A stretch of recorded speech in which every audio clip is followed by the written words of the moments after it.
Greetings! What is up, and a very warm welcome to the channel. The sun is hiding and the Magpie is casting. Coming to you guys this fine July the 15th with another Midday Magpie. We're going to be getting on some Company of Heroes 2 here momentarily, but first of all, an apology. Sorry that today's stream is indeed an hour late to start. It turns out on Mondays, just because I always have a little bit more work to do than usual in the morning, I'm going to have to probably adjust the schedule so that we start 1 hour later on a Monday. So I'll adjust the information beneath the stream to reflect that. And yeah, I think that's just going to be the way we do things moving forward. Good morning, A-Game Anks and Aki HQ. Thank you very much, gentlemen, for showing out for this morning's fine stream. Hopefully we're going to have a couple of cracking games here as we move forward. Another shout. Oh yeah, another thing to announce, by the way. Okay, here's the thing, which might not be popular with everyone, but Command and Conquer 3 and the expansion pack, Kane's Wrath, are half price at the moment on Steam. And say what you like about the Command and Conquer series, and in particular Command and Conquer 3, but they were very fun. And for me, some of the most interestingly well-designed RTS games ever made. Command and Conquer 3 and Kane's Wrath are really good. I've had a lot of fun with those over the years. I'll be buying and playing those for sure. A lot of things that RTS did that no other RTS has ever done, even since. And just some of the best voice acting, animations, and some of the best unit ideas ever seen. What if we got a giant laser beam tank, and then we built an aircraft which is a giant mirror, and then we can fly the mirror over their base and shoot the mirror aircraft and blow up their base? Like, one of the many crazy fun unit interactions that were going on in that game. Some of the best unit and faction design ever. Anyway, I'll stop going on about it for now. Suffice to say, if you like RTS, you could do a lot worse than picking up Command & Conquer 3 and Kane's Wrath, the expansion pack, for half price on the Steam store. I'll be doing it. I'll be playing it. It's good fun. Anyway, we've had a couple of follows whilst the stream has been down. Thank you to Elenia Beth and Mobsin95 for the follows in the meantime. CNC3 was awesome, and it was quite critically acclaimed because, like I say, the faction design, the campaign, it was all spot on, man. Like, and the unit interactions, no other RTS has done some of the stuff that RTS did. And with Kane's Wrath, you get all the sub-factions, so there's like 9 or 12 playable factions. Really fun. Really fun. It's just, if you like fun, then that is the RTS for you. Anyway, like I say, I'm going to stop going on about that because that's not really what the stream's about. So, yay. What else are we going to do? Well, today's actually going to be a slightly shorter stream, for which I do apologise. Work is just really intense today, so I'm going to stream for a couple of hours, and then I've got to get on over to a building site and see what's going on there. And that's going to be my day. Yeah, I think probably like on Wednesday we will have a bit of a longer stream, and I think maybe on Thursday I might have an evening stream. So nowadays you can find all the schedule information below on the Twitch page here, and of course if you follow the VODs on YouTube, then of course the VODs will pop up, so you can watch them at your leisure. But yeah, I'll be updating the schedule as and when I know more. Right down here beneath. What's up, OPS Jono? Feeling the CNC3 love? Yes. Yeah. What a sick game. I just put it on my Steam wishlist last week. It's like Steam No. Anyway, enough about that. Let's get on to some Company of Heroes 2, because that's what we're all here for right now. Now, I've got a game queued up here that ought to be quite promising. Spawning in the north on Crossroads, playing as the Vermac pieces, it's going to be Kanji. But this is one of the more potent Kanjis. We've cast them before, and we know that they're very good. Spawning in the south here, playing as the United States Forces, it is going to be Koz, who has given us some of the most memorable games on the channel over the last month or two. So this has all the ingredients to make a banger. Now, sometimes you can mix all the ingredients correctly, put it in the oven, and things can still go wrong. So it's definitely not guaranteed to be a great game, but I've done all I can. Fingers crossed. Hopefully this one's going to be a good one. Looks like Kanji here is... ooh, okay, going to go ahead and cut me off by picking a commander. Yes, it's Strategic Reserves Doctrine. Okay, we had German Infantry Doctrine on the roster, but it does not get picked, and that is good news. Strummingbird, what's up to you? Good to see you in chat there, friend. Hey, yeah, I'm good, thanks. Hope you are as well. Yeah, look at this. We've got Strategic Reserve Doctrine. So this is the other Assault Grenadiers build, the other Assault Grenadiers Doctrine. We've got Panzer IV Ausf J, which is strong. We've got the Breakthrough Equipment, which is Interessant. Pioneers can be upgraded with packages to clear obstacles, where Panzer Grenadiers can get Smoke Grenadiers. We've got the Mobile Observation Half-Tracks, which I'm never really quite sure how that functions. So Strummingbird, you're a person with great game knowledge. Perhaps you can shed some light on that in chat there. And you get the Tiger Race, very potent, very useful, very cool ability going on. It looks like Ko's also going to go ahead and choose the commander at an early juncture, and it will be the Infantry Company. So there we go. Rifleman Field Defenses, the M21 Mortar Half Track, the M1919 A6 LMG, the time on target artillery barrage. 4 fantastic abilities, particularly for me. The 1919 LMG racks and the M21 Mortar Half Track we've seen be devastating on the channel in recent times. And the eternal hope, the ray on the horizon, that the Priest Motor Howitzer Carriage will actually make an appearance on the channel someday. I can only guess that it's the most god-awful unit in the game because people never, ever, ever, ever make them. So, but I would love to see one because I have no idea what they do. So yeah. Oh, nice. Aki HQ taking a win against Skeletron on the ladder. Good stuff. Actually, Skeletron is online right now. And I was tempted to cast a game from them, but I couldn't say no to this match here between Kanji and Koz. So anyway, it looks like we've got pretty straightforward stuff so far. It's going to be a Grenadier-based build here. No sign of the Assault Grenadiers that can be brought in. Now, I think it's fair to say that I've had my opinion on Assault Grenadiers kind of partially reversed, actually, by some sick plays by the Angry Dutchman and Skeletron. No, sorry, not Skeletron. Was it real Panzer Grenadier Angriffen? I can't remember. But yeah, I've seen Assault Grenadiers actually go on to do kind of cool things later on in the game, so I am no longer as skeptical about them as I was before. I still think that they're best in numbers, like in 2 or fewer in your composition, and I still think that they're best supported by regular Grenadiers and supported by MG42s and things. But yeah, I no longer think that they are a unit that is only useful in the first 15 minutes of the game. Clearly, that unit can do other things now, and that's cool. Looks like we're going to have Captain Tech opening this game for the American players. So Koz is going to be probably going with a assault half track, a flak half track even, as this game goes on. So here comes the captain, BAR ready, going to be trying to kick some ass out here, laying the road towards the flak half track. And let's just quickly see. Yeah, so we're going to see battle phase. Actually, sorry, no. What I'm checking for is the Leichter Mechanized Company. But the Pioneers are out on the field right now. Okay, flak half track is on the way. That Leichter Mechanized Company is still not on the way, still not being built. So I hope that is a very fast flak half track. Actually, that is pretty rapid. I hope that this German player is not going to get punished too hard for not having a hard AT solution here. Jibba jabba jabba, what's up? Good to see you in chat as well, friends. Look at us go! We just started streaming. We're up to 13 viewers. Look at everybody rolling on in. I'm so glad that you've all decided to tune in. Thank you very much, everyone. Awesome. Creative name. Good to see you as well. Yeah, yeah, fair enough. Hey, creative name, I believe. Congratulations on getting to the finals of the 2v2 tournament. Am I right? Was that you? I didn't actually watch the finals, so I haven't watched that. I'm going to watch those games later. I think Stormless cast them. But yeah, that was sick. Nicely done. He did win it. All right, nicely. Pineapple fruit there. Coming in with the spoiler. No, but that's really cool. That's really cool. I'm really glad to hear that creative name actually winning a 2v2 tournament. That's awesome. Ban pineapple. Alright, like the Mechanized Company's coming down now. The medical bunker is also on the way. Every single Axis unit in the world is clustered into the base right here, right now. So, yeah. This is going to be a bit rough, isn't it? Now, there's no machine gun, because this commander doesn't give you machine guns. We don't have a lefty out yet. But this half-track is going to be a pretty good machine gun equivalent. Look at it go, suppressing all these Axis geezers coming out the base. This is going to be quite rough. The MG42 gets set up, and that will push the black half-track back just a bit. We're going to see a 222 scout car, actually. Okay. Instead of a pack gun coming out first from the Leichter Mechanized Company. Alright, I mean, I respect the decision. This is definitely a little bit riskier. You can lose that 222 quite quickly, but increasingly we're seeing Vermite players get more and more value out of these. What's up, Philharmonic12? Thank you very much for the follow there, friend. Really appreciate the support. That is awesome. Look at us go. We got little Tama there. Don't know if you guys ever played Metal Slug. That was an epic series of games that SNK developed. But yeah, that's Tama, by the way, the little laughing man with the machine gun. One of the playable characters from the Metal Slug series, and an all-round kick-ass geezer. So, okay. The Su-22 is slowly pushing this half-track away. And the Axis player has tentatively crept out onto the map. We still don't have a fuel point.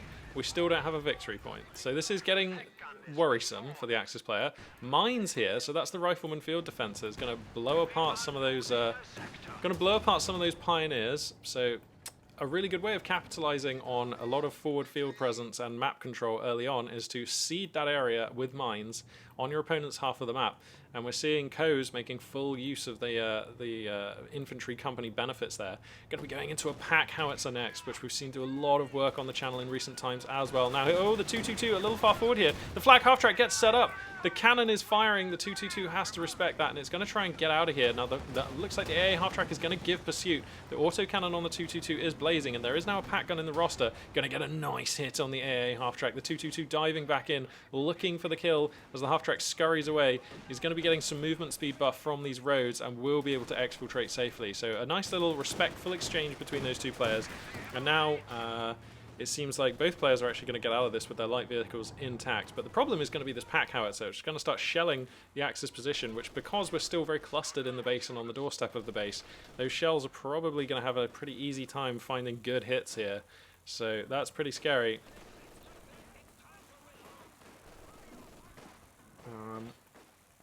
So yeah, I think Kanji, clearly the underdog here, now trailing by, near as makes no difference, 100 victory points, struggling and unable to control one fuel point and one victory point, which that's kind of what you need, really. So, oh god, yeah, this flak half-track is being brutally effective, and we haven't actually seen anything out of this strategic reserves doctrine yet. So, definitely a rough early game, but Wehrmacht are capable of sustaining a rough early game, as long as you don't take any actual critical damage.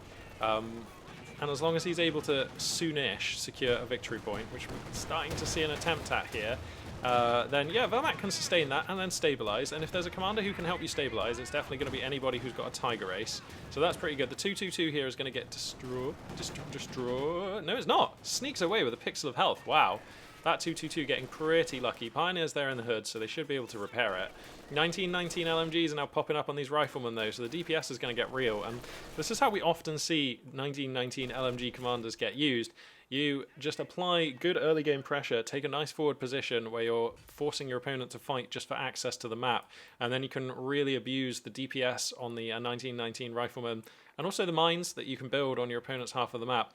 And even if the Wehrmacht player stabilizes, if too much scoreline damage has been sustained, then the game will not be a playable position for them in the late game. So that is, of course, the strategy that we see Coes trying to execute here. Now, seems like finally the Axis player has stabilized a little bit. Grabs a victory point. We're going to be grabbing fuel here momentarily. The AA half-track still being active, though. Look at these riflemen with 1919 LMGs. And look how good the resource income has been. We've already got major tech out at the 10-minute mark with 66 fuel still banked. This fuel income is just rampant. So we could be dealing with Shermans or whatever it is that the American player feels like getting, like, very soon here. And yeah, Kanji is going to be up against it. But, oh no, actually, sorry, no, American Rifleman. No, it's the captain with the BAR and some rear esh shoving through west as well. Going to deny, once again, the fuel and the victory point. So, Kanji right here, struggling to keep their head above water. Going for a second pack howitzer is Coes. Uishki. Oh, this is a really brutal way of playing USF. I actually really like it. Now, there's a bit of an AT weakness, but your opponent, the Wehrmacht player, has not actually had enough fuel where we're going to see any kind of fuel spending unit too soon. We don't have support armor core. We don't even have battle phase 2. That is how poor the fuel income has been here for Kanji. So this is going to be very tough. Panzer Grenadiers are here, so they're going to be striking fear into any Americans who are near. But it's going to be a big ask for them to break this lock. Additional mines being thrown down just all over the place. This 222 can, of course, run foul of those as well. 2 stars of veteran seat now on the AA half-track. American units developing nicely. A bundle grenade, not going to find the mark here. 222 forced to scurry away. It's going to support these Panzer Grenadiers who are desperately trying to actually just eke out some map control. If we can just hold this area, then things are not nearly so bad for our German player here. But the pack howitzers continuing to cast explosive death into the ranks of these German geezers, and life gets pretty tough. So just checking chat here.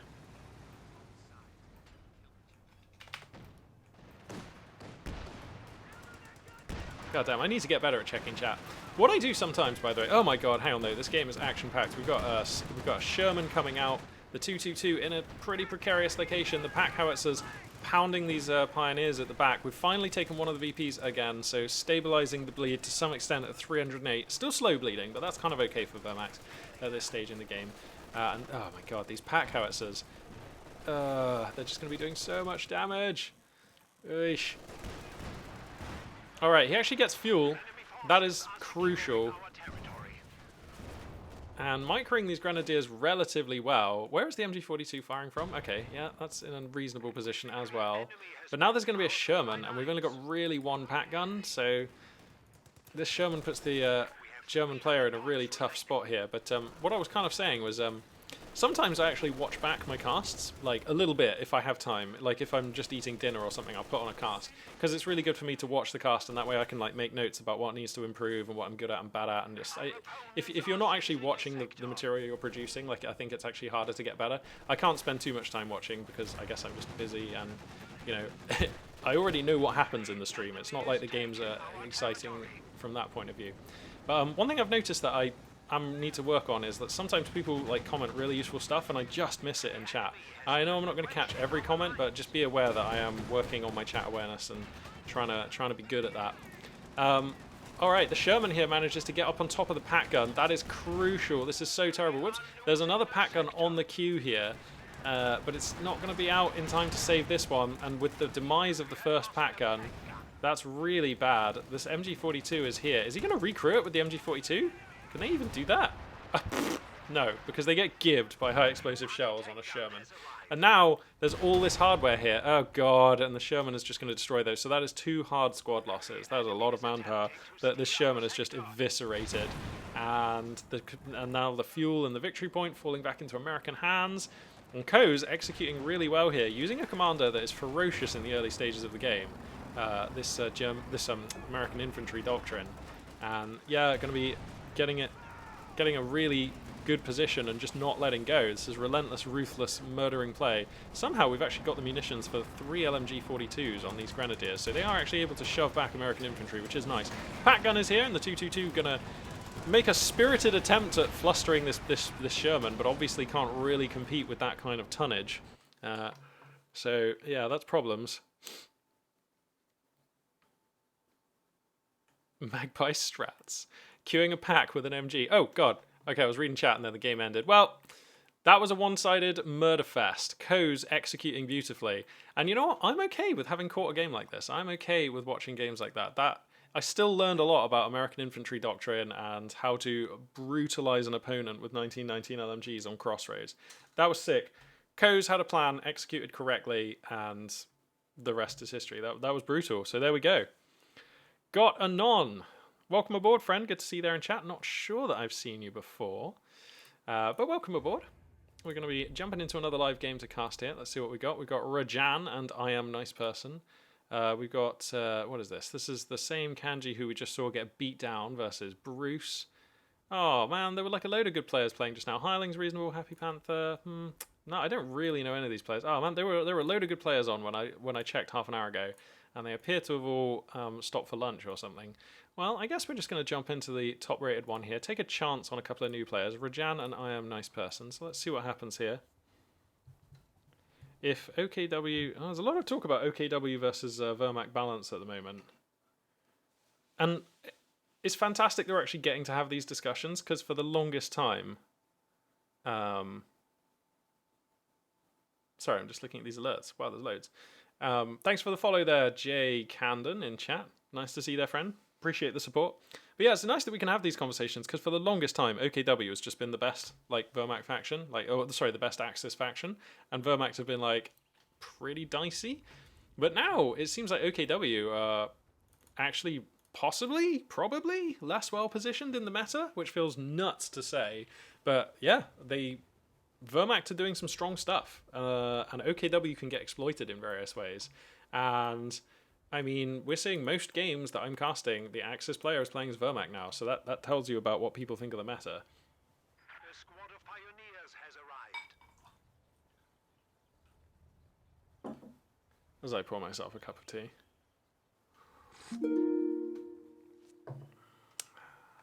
Look at that! I'm actually ahead of the follow alerts because I've just got that level of awareness. Check that out. I said thanks for the follow before the alert popped up. Boom! Smashed it. But yeah, thanks very much for the follow there, friends. Really appreciate it. Got a non. Shortly, there's going to be a follow alert popping up for you, and I appreciate that follow as well. Thank you very much. This is what, my 3rd week on Twitch now, so really appreciate your support. We're still learning, we're still developing, we're still building the stream, still developing our competencies here, but it's all good fun, and I'm having a whale of a time doing it. So yeah. We have a fresh grenadier squad. We have a fresh grenadier squad. All right, so it looks like Rajan here, spawning in the South Plains, the Vermac pieces on Lost Glider, by the way. I totally forgot to introduce any players. There's that alert, got an on. Thank you very much for the follow. And spawning in the north, it's going to be the American forces of I Am Nice Person. Rajan, going to be picking the Elite Troops Doctrine. Ba ba ba ba. There's the abilities there. Model 24 stun grenades, the Jaeger Light Infantry upgrade, Stormtruppen, the Panzer Tactician, and the Tiger Ace. And hopefully, perhaps, this Vermac player might actually survive long enough to deploy a Tiger Ace, because our last Vermac player certainly didn't.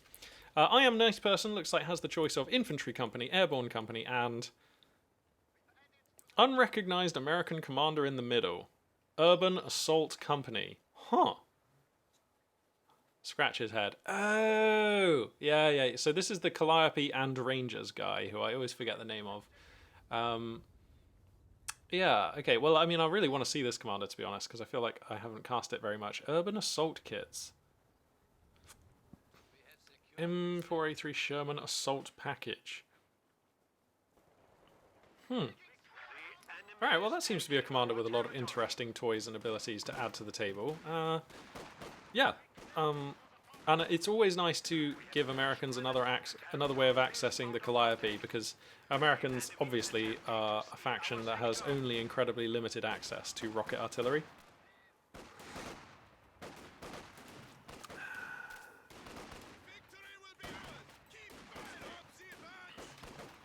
So these two players are going to move out and get to grips with each other on the map. Looks like it's going to be double Pioneer, triple Grenadier. No MG42 here for Rajan so far. And I suppose this is one of the bigger maps that is much wider around the middle, so MG42's radius is relatively smaller, and that makes it a little bit harder to have it be relevant in all of the early game fights. So I can definitely understand going for this sort of opener on this map. Although I am still slightly surprised to see no MG42, but there we go. Flamethrower comes down on these Pioneers, nice, just in a timely fashion to burninate some rear ash. And these two players it's gonna be Captain Tech again here for the American player. Wow. The state of balance in this game right now is so spot on, isn't it? Like, we're seeing Americans with real choices now. It's not just the same tech every game. We're seeing Lieutenant Tech taken because the Stuart and the M50 cal are good. We're seeing Captain Tech taken because it turns out the 50 cal half track and the pack howitzer are really good. So like, yeah, American Tech is just in a really sweet spot, isn't it? Oh, I get to wipe on the Rifleman. Okay, I Am Nice Person, just falling back a little bit late there. Just too many KAR 98s on the fallback path of those Riflemen, and he will get picked down by a Mauser caliber round between the shoulder blades there. A brutal way indeed, but such is war. And now we're going to have Panzer Grenadiers added into the roster. Rajan building into quite a sort of robust and mobile Axis composition here. Very interesting stuff. There is an infantry company. Of course there is, because he's got Grenadiers. Yep. So, yeah. Going to have quite the advantage, probably, as we move on in this game. Anytime you can wipe out a 280 manpower squad from the American roster in the early stages of the game, which is usually where Americans are at their strongest, that feels pretty good. So here comes the flak half track, though. That's on the queue now. Hopefully that's going to redress the balance of power out here. Oh my god, Strommingbird, change my view. When you reach 20 command points, you should be able to pick a second commander and use its abilities. No. What? No. That would throw commander balance out the window. I appreciate that it would be nuts and very fun, but I don't think it would be good for balance. Emma Duranke, good to see you there, friend.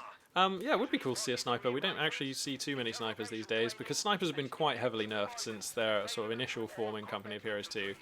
The UKF sniper still sees a little bit of use because it is actually quite useful for swinging tank battles at some points in the game, and it's very fun. There's the combination of Scottish accent and 55 entire calibers of death is pretty cool.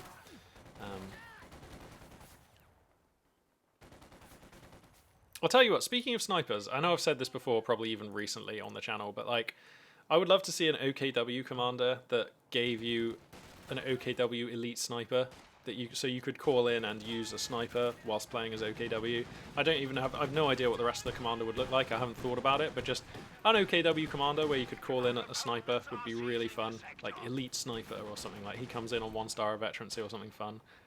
I think that would be a cool thing to have.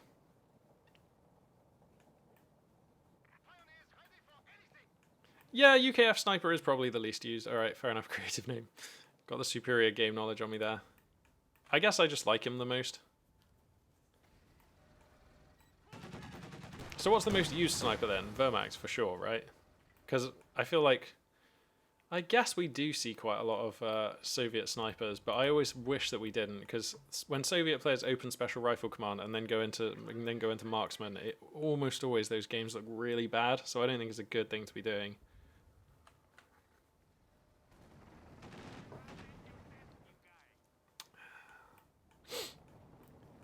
Alright, well, seems like as per the last game, we're going to have a 2-2-2 coming out onto the field here in a little bit to help deal with the flak half-track and also just be a nice mobile unit that can lawnmower Americans and apply pressure. The 2-2-2 has really come into its own in the meta, hasn't it? It's just a very useful unit that scales incredibly well. For 200 manpower and 30 fuel, it's a fine investment. And I think what I really like about the 2-2-2 is it's so skill dependent because it's so fragile, but it's also quite fast and effective against a variety of targets. You can feel the difference between a very good Vermax player and someone who's not so hot with the 2-2-2. And then like so many times the 2-2-2 consistent like surprises me by surviving and getting so many kills and doing so much damage and being so useful. It's super cool. I really like where the 2-2-2 is at in the meta right now. Gonna get the better angle onto this captain and force a fallback. Did he just get a squad wipe on those pioneers? Yeah, he did. That captain with the BAR gonna mow down the pioneers in short order here. Flak half track is set up in a nice position. The cannon and the machine guns on that will force this 2-2-2 away. Got to get that one out of there, my friend. That was a little bit close.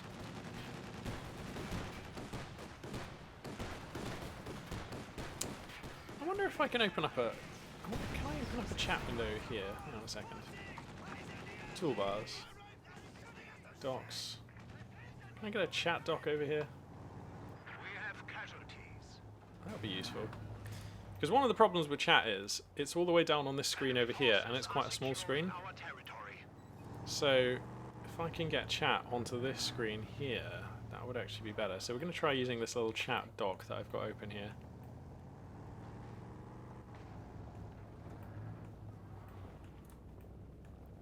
Sniper is strong versus USF. Yeah. I think German sniper is also strong versus UKF as well.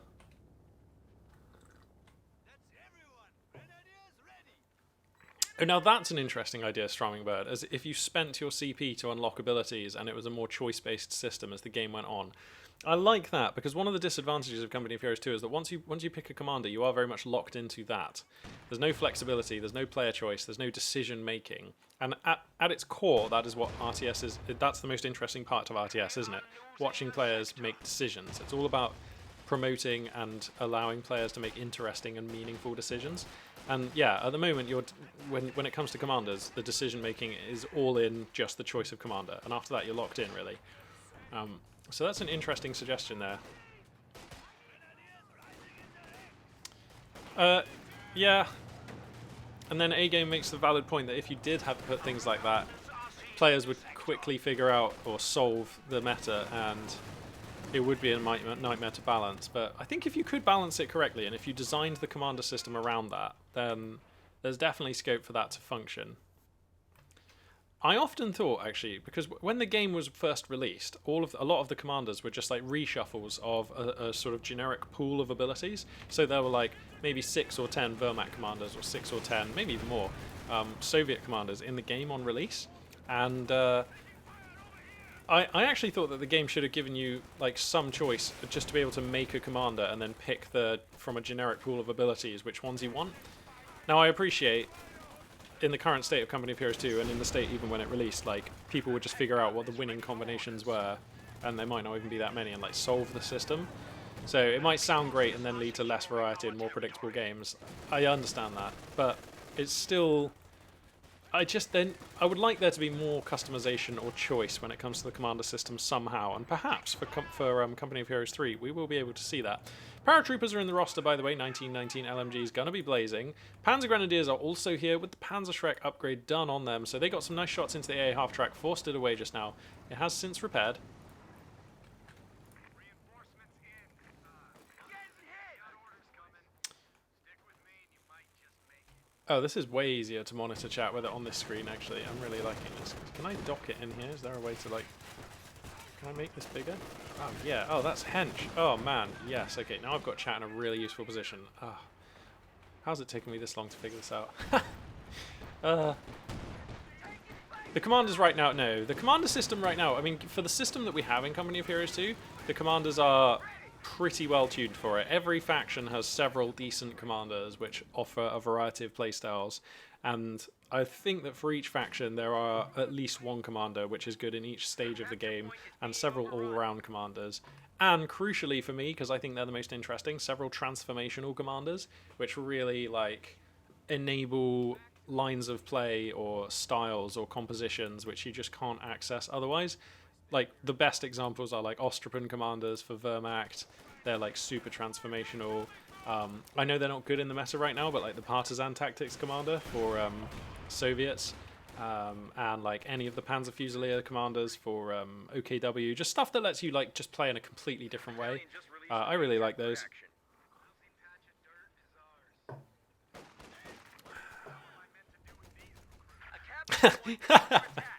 Hashtag A-Game Wall of Text. Yeah, A-Game, but we always like hearing what you have to say because you're so in touch with RTS, and you're also weirdly and probably quite uniquely in touch with game design and RTS design as well, which is not a sphere that many people sort of run in. So, yeah, I appreciate your walls of text. So, alright. For all the insanity that's been happening in this game, it's super even. Like, the scoreline's pretty even. I haven't been keeping track of the resource differential. Actually, Rajan right now is floating a stack of fuel. We saw some riflemen get picked off early on, but apart from that, the rosters seem pretty even. Actually, he's lost a grenadier squad, so yeah, it feels like any army advantage that the Wehrmacht player had has definitely been evened. In fact, I actually think I prefer the American army right now. Got a 50 cal, got a tank gun, got paratroopers out here being elite, got major tech, gathering fuel up to make a major tech choice. Airborne company has come down. So yeah, I'm really liking what I'm seeing here from the American player. Looking pretty sound here. Going to be securing a double cap, going to be securing a fuel point here. So good progress being made. Let's just quickly check the tech here. Battle Phase 2 is on the way for Rajan. And by the time they've thrown down a support armor core, this could be a pretty... yeah, it's like not the fastest Panzer IV, but it will be okay. Or are we going to do something interesting and not buy support armor core? That's the question here. I actually would love to see Wehrmacht players skip to Battle Phase 3 more often. I feel like it's not yet fully solved how to do that in the safest way. But I just feel like if you go for Battle Phase 3, and I mean, when I say go for Battle Phase 3 and skip support armor core, I really am thinking of doing Brumbar builds and building around the Brumbar, because I think it's one of the most interesting units that they have. But yeah, the 222 gets taken out there. That's pretty brutal.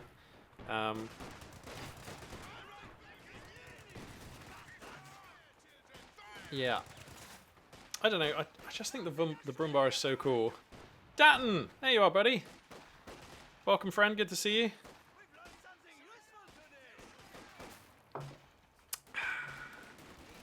You're just joining us for a game that's been pretty even so far, to be honest. Wehrmacht versus USF. But the Wehrmacht player taking a beating over this last phase, lost a 222 and beginning to sort of hemorrhage some units.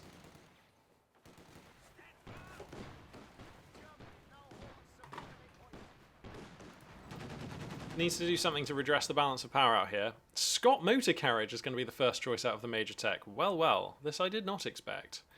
Huh.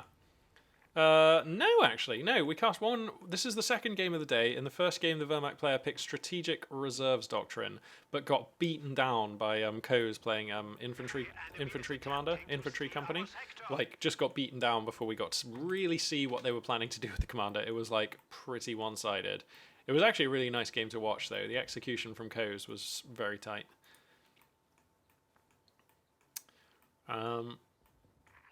So okay. We're gonna have a Scott Motor Carriage first here. Why do you not go for a Sherman first here? What's the advantage of the Scott Motor Carriage here? I feel like I don't know. I feel like I Am Nice Person sort of. I know it's really easy for me to say because I have Fog of War turned off and I can see exactly what units both of these armies have, but you must have a reasonable idea as the American player that you've been doing quite well against the Axis player. And you must also have a reasonable idea, I feel like, because one of the key things that you scout, even if you aren't paying particular attention to what units your opponent is using, but you always keep an eye on what weapon teams they've called in, or at least I always do when I'm playing. And he's only seen the one pack gun, right? I mean, so far we've only counted one pack gun. It's never felt like he's had more than one pack gun. And if your opponent has one pack gun and you already have a flak half-track alive, I really like going for a Sherman, because if you can get that pack gun, if you flank it with infantry, if you can distract it with the Sherman and then get the AA half-track up on top of it, or vice versa, you know, as we saw in the last game, if you can just get that pack gun, like, Wehrmacht players often just die or fall apart. So it just feels like there's perhaps a missed opportunity to get a Sherman out here nice and early. And, you know, on a map of this size, a Sherman is always going to be really useful as well, because it's mobile and it can deal with any target, and that's useful on these sort of more medium-sized maps. But we'll see exactly what the Scott's able to achieve. Going to be a Panzer IV coming out here for Rajan, and this is another reason why I don't... I mean, this Panzer IV can very easily, like, well, deal with the Scott, can't it? We've only got one AT gun. And I know it's dangerous to dive in, but you've just basically got a Scott with no other armour to hide behind. So, I don't know, I just feel like perhaps this Scott could have been a Sherman, and that might have been better. Jibber Jabber Jobber, yeah, Ostia had a 222 earlier on. Creative names, super skeptical about this M8 Scott. Interesting. When is the Scott not a mistake?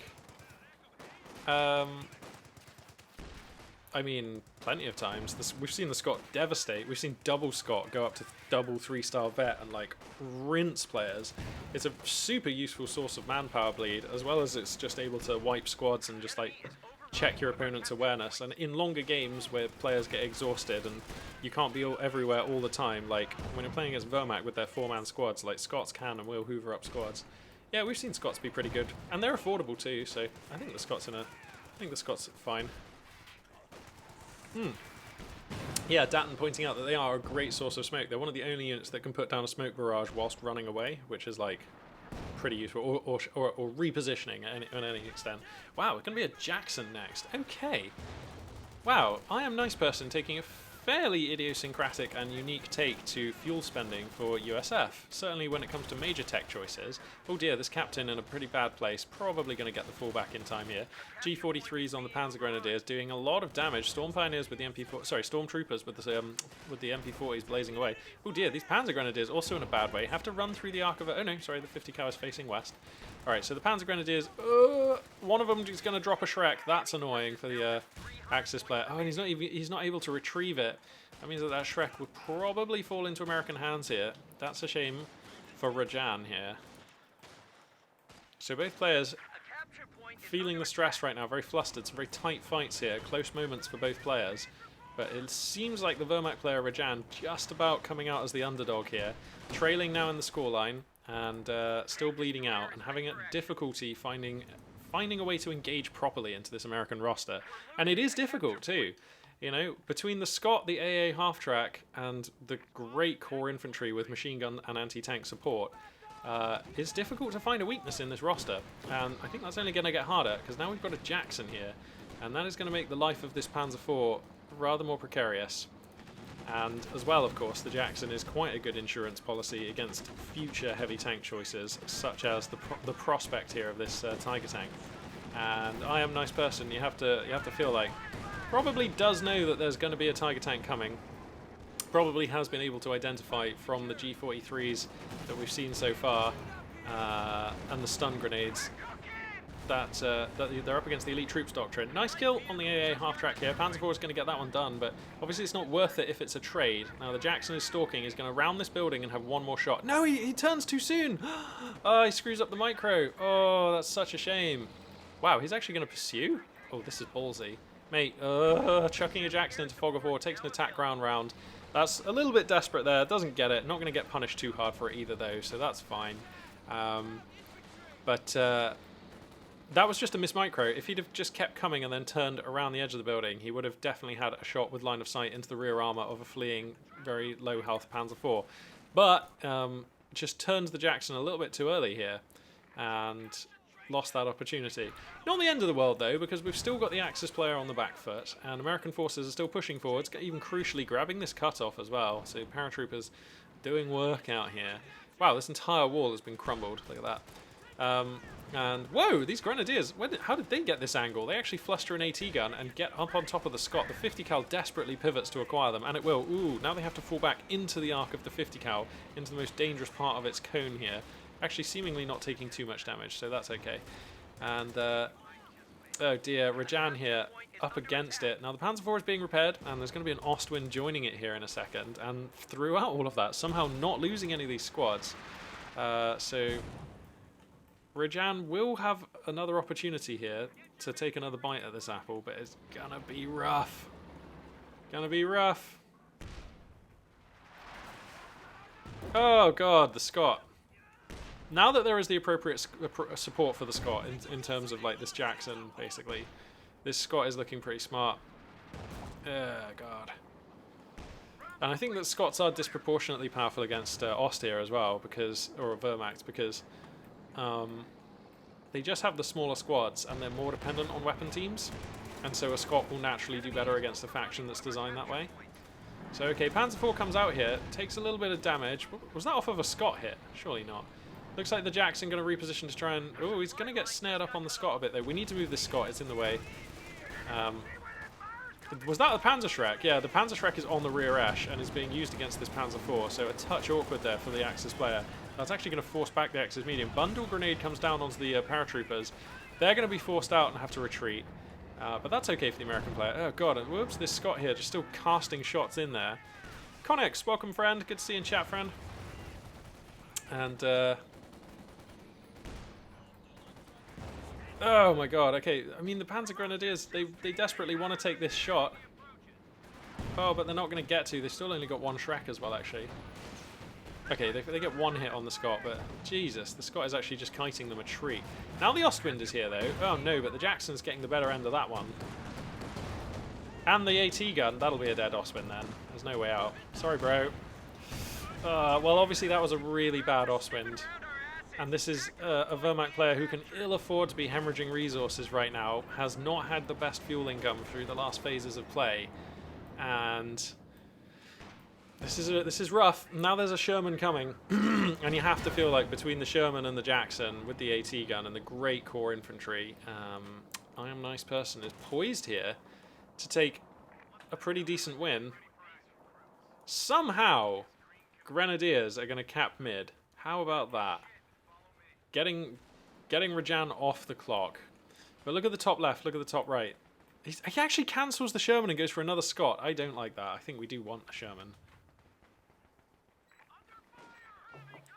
But okay, I Am Nice Person. I'm open to seeing what you're going to get done with that. I don't know. I think I really do prefer the Sherman here.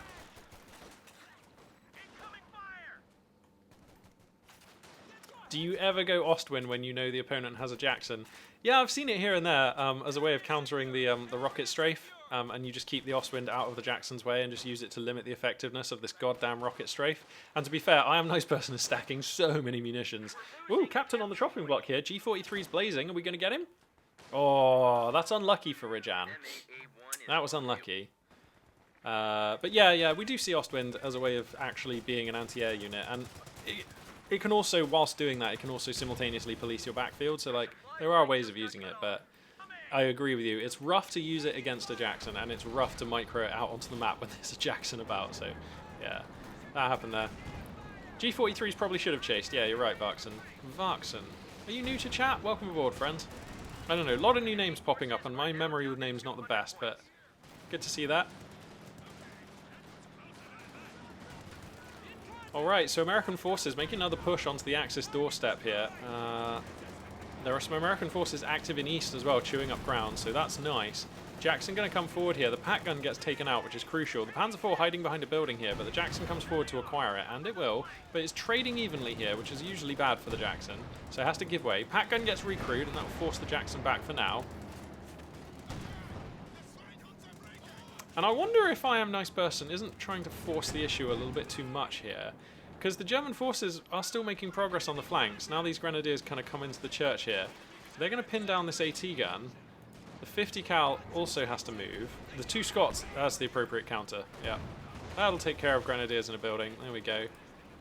Alright, but I would still love to see a Sherman. I feel like all these armoured units for I Am Nice Person really just want like a medium tank to hide behind. And, okay, we're actually not that far down the road to Tiger, so I just thought I'd check in with that. Actually, we don't even have Battle Phase 3. It's going to be another Panzer IV. Alright, so no sign of a Tiger for the foreseeable here. As the Sherman finally comes down onto the queue. This camera angle is quite interesting. Yeah, Connix, what I tend to do sometimes when there's fighting that is like would be too much, I just tilt like this, and that way you can just see a little bit more of what's going on. You can see units in the base and just get a better feel of what's going on the map. Should spam Stugs now. Interesting take, creative name. I actually think I quite like that. Yeah, I think I actually quite like that, because you actually do have reasonable infantry that those Stugs can use as a buffer, and the Stugs will actually chip away at all this stuff. And if they start vetting up, yeah, I actually quite like that.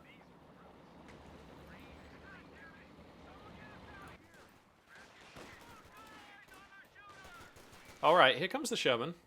And I feel like this is sort of the missing piece of the composition here for the American player. We just need something armoured that can take a couple of hits, that is fast and can deal with all targets. Oh, he's actually unit capped. Alright. Can't he just hop out some vehicle crews and then we can just get the Sherman on the field? Oh well, I'm sure he'll do that here momentarily. Stugs are cool, but doesn't the Jackson eat them? Well, Emma Duranke, I reckon Stugs are best sort of used in a lurking way with infantry in front of them, and used in that way, the Jackson shouldn't be able to get more than a hit or 2 on them before you pull that Stug back and repair it rapidly. And if you've got 2 or more Stugs, then once that Jackson reveals itself, if you think that you've got the window, you can just roll the Stugs forward and just rapidly out DPS it with the Stugs. So it's not quite as simple as them just being countered by the Jackson flat out, I think. Here comes the rocket strafe though. What is that? 240 munitions being spent here. The Panzer IV's in a pretty bad way. This one is 2 stars, gets the armoured skirts, but it's on death's door here. Going to try and GTFO. This is when the Oswin would have been useful to try and limit the amount of time that these things... If you have an Oswin, they basically only get 1 rocket run. If you don't have an Oswin, they get to fly around for the whole duration and look for your tanks and try and unload. Now, at the moment, these Panzer IVs are in fog of war, so I think they're going to be okay. I think that's the case. But still, a worrying moment there for the Axis player. Well survived.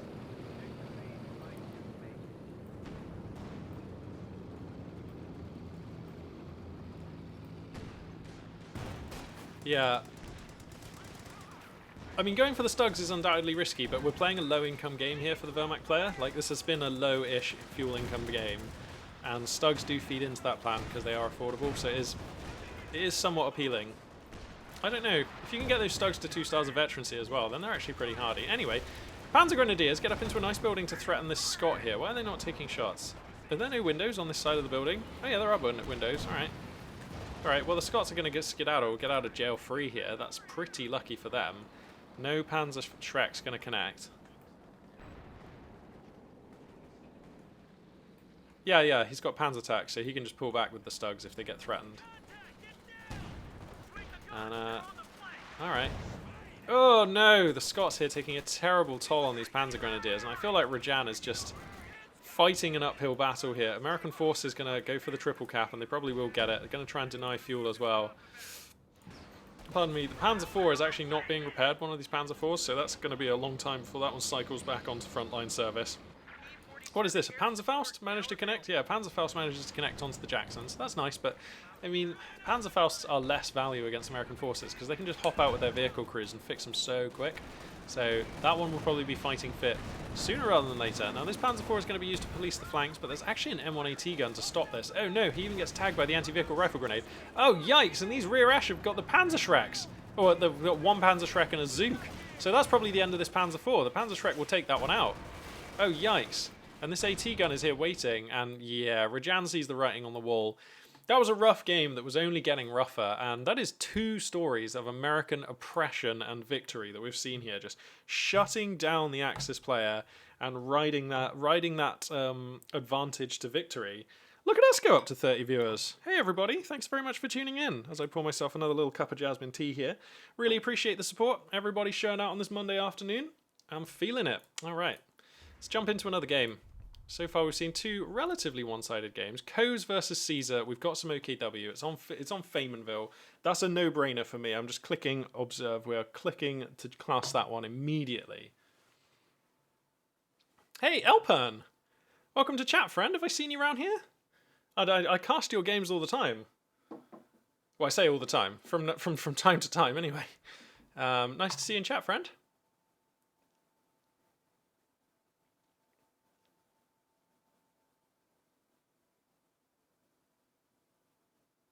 Yeah, Elpern, we've cast some. You put together one of my favourite games that I've cast over the last few weeks was involving you. Was it up against the Angry Dutchman, or I can't remember who it was against, to be honest. But yeah, it was a great game. Honestly, I can't remember if you won or lost either. But there we go. Check. You can find the VODs on youtube.com/magpie842. I wish I could be more specific about exactly when I cast it, but I can't remember. But somebody might know. Anyway, spawning in the south here, playing as the United States Forces, it is going to be Coes, and we've already seen Coes take a pretty convincing skull today, so our Axis player spawning in the north will have their work cut out for them. It is going to be Caesar, not a player that I particularly remember casting, but there we go. And it's going to be Luftwaffe Ground Forces Doctrine versus Airborne Company, so... we're going to get to see, perhaps, the paratroopers versus Fallschirmjägers, and that sounds like an interesting battle, one that I would like to see. These 2 commanders, of course, are both fantastically useful. The Airborne Company pulls its weight in a variety of ways. You get tech-free access to the 50 cal and the M1AT gun, which is a godsend for American forces. That gives you so much flexibility and survivability and resilience because you can call in the tool you need even if you don't have the tech. That is power. You also, of course, get access to the Pathfinders, which are useful, and the Paratroopers, which are downright good. And then later on, you get the Rocket Strafe, which is insane, especially on a small map like this. So... yeah, this commander makes a lot of sense and is strong in the meta. I'm liking what I'm seeing from Coes. Seems like a sensible pick. Luftwaffe Ground Forces Doctrine is definitely a strong commander. I'm not sure it's necessarily that well positioned in the meta at the moment. And I'm not sure it's necessarily... it is one of the better OKW commanders, but I just don't like it too much. You get a lot of useful stuff, though. So I'm open to having my mind changed for sure. Is it only possible to win late game as Ostia if you have double AT gun? Yeah? Pretty much. I think look, all of the factions benefit from having a double AT gun in the late game. It's strong. You'll see Soviet players with double Zis gun oftentimes. You'll see UKF players with double QF 6-pounder. But for Wehrmacht, more so than anyone else, yeah. I think that they rely on pack guns. We often see games hinge around, did the Wehrmacht player have a pack gun early enough? No, well then they die to a light tank.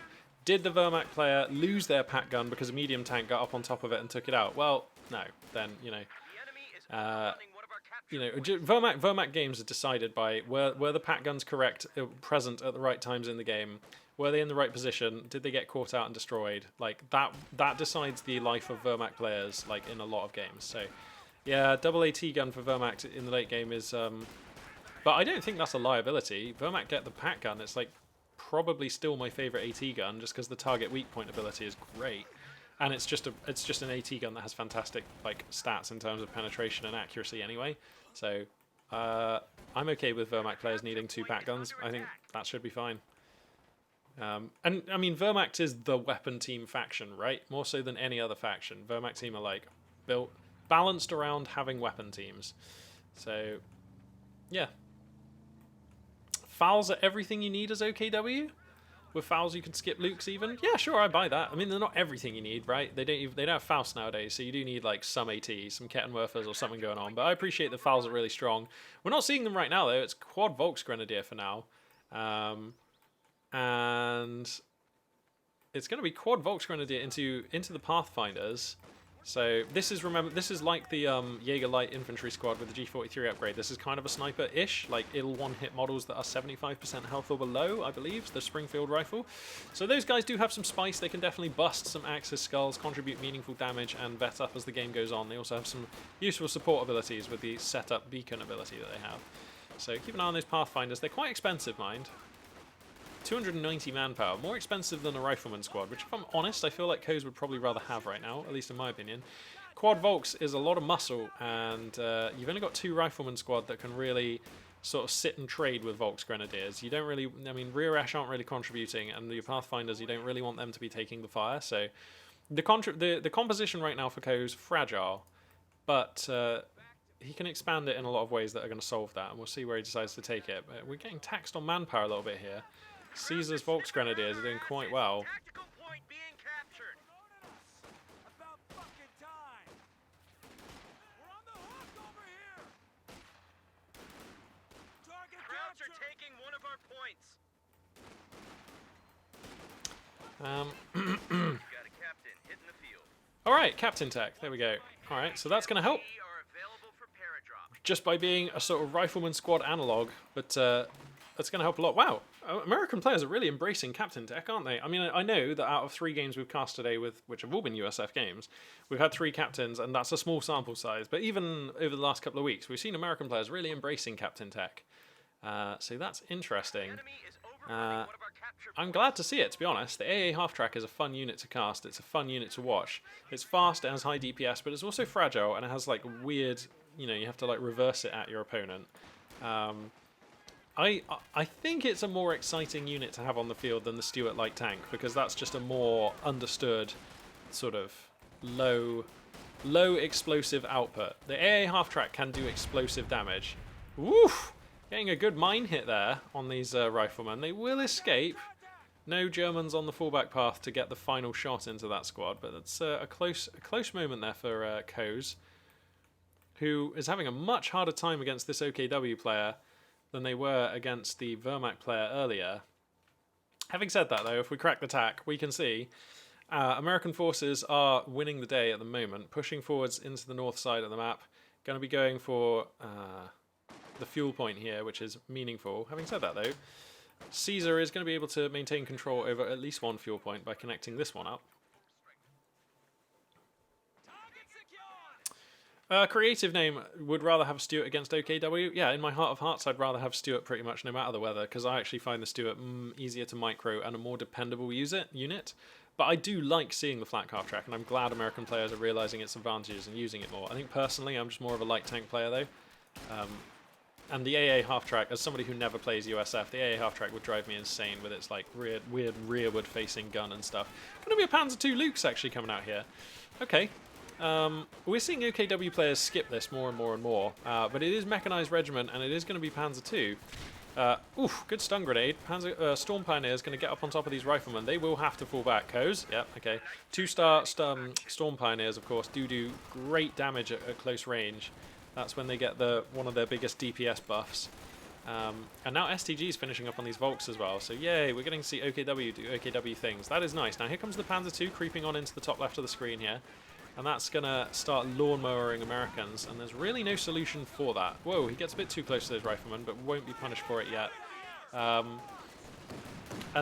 course, the Panzer II actually lines up reasonably well against the AA half-track, depending on how those 2 units actually engage into the actual fight. But yeah, the Panzer II can definitely control that AA half-track, all things being well for the Axis player. Oh, look at these Volksgrenadiers making work down the flank. And it's going to be a pack howitzer. Look at American players embracing all this tech that I just don't see very often. Oh, well, didn't used to see very often, but over the last month or two, yeah, We're seeing Captain Tech, we're seeing AA half-tracks, we're seeing pack howitzers. God, remember when they were all bad? I love having the community balance team. Also, look at us go with like 39 viewers. Welcome aboard, everybody. Thanks very much. Hey, it's Hoy Jimmy 890. Bro, I assume. Sorry, I've just assumed your gender. It's 2020. We don't do that anymore, do we?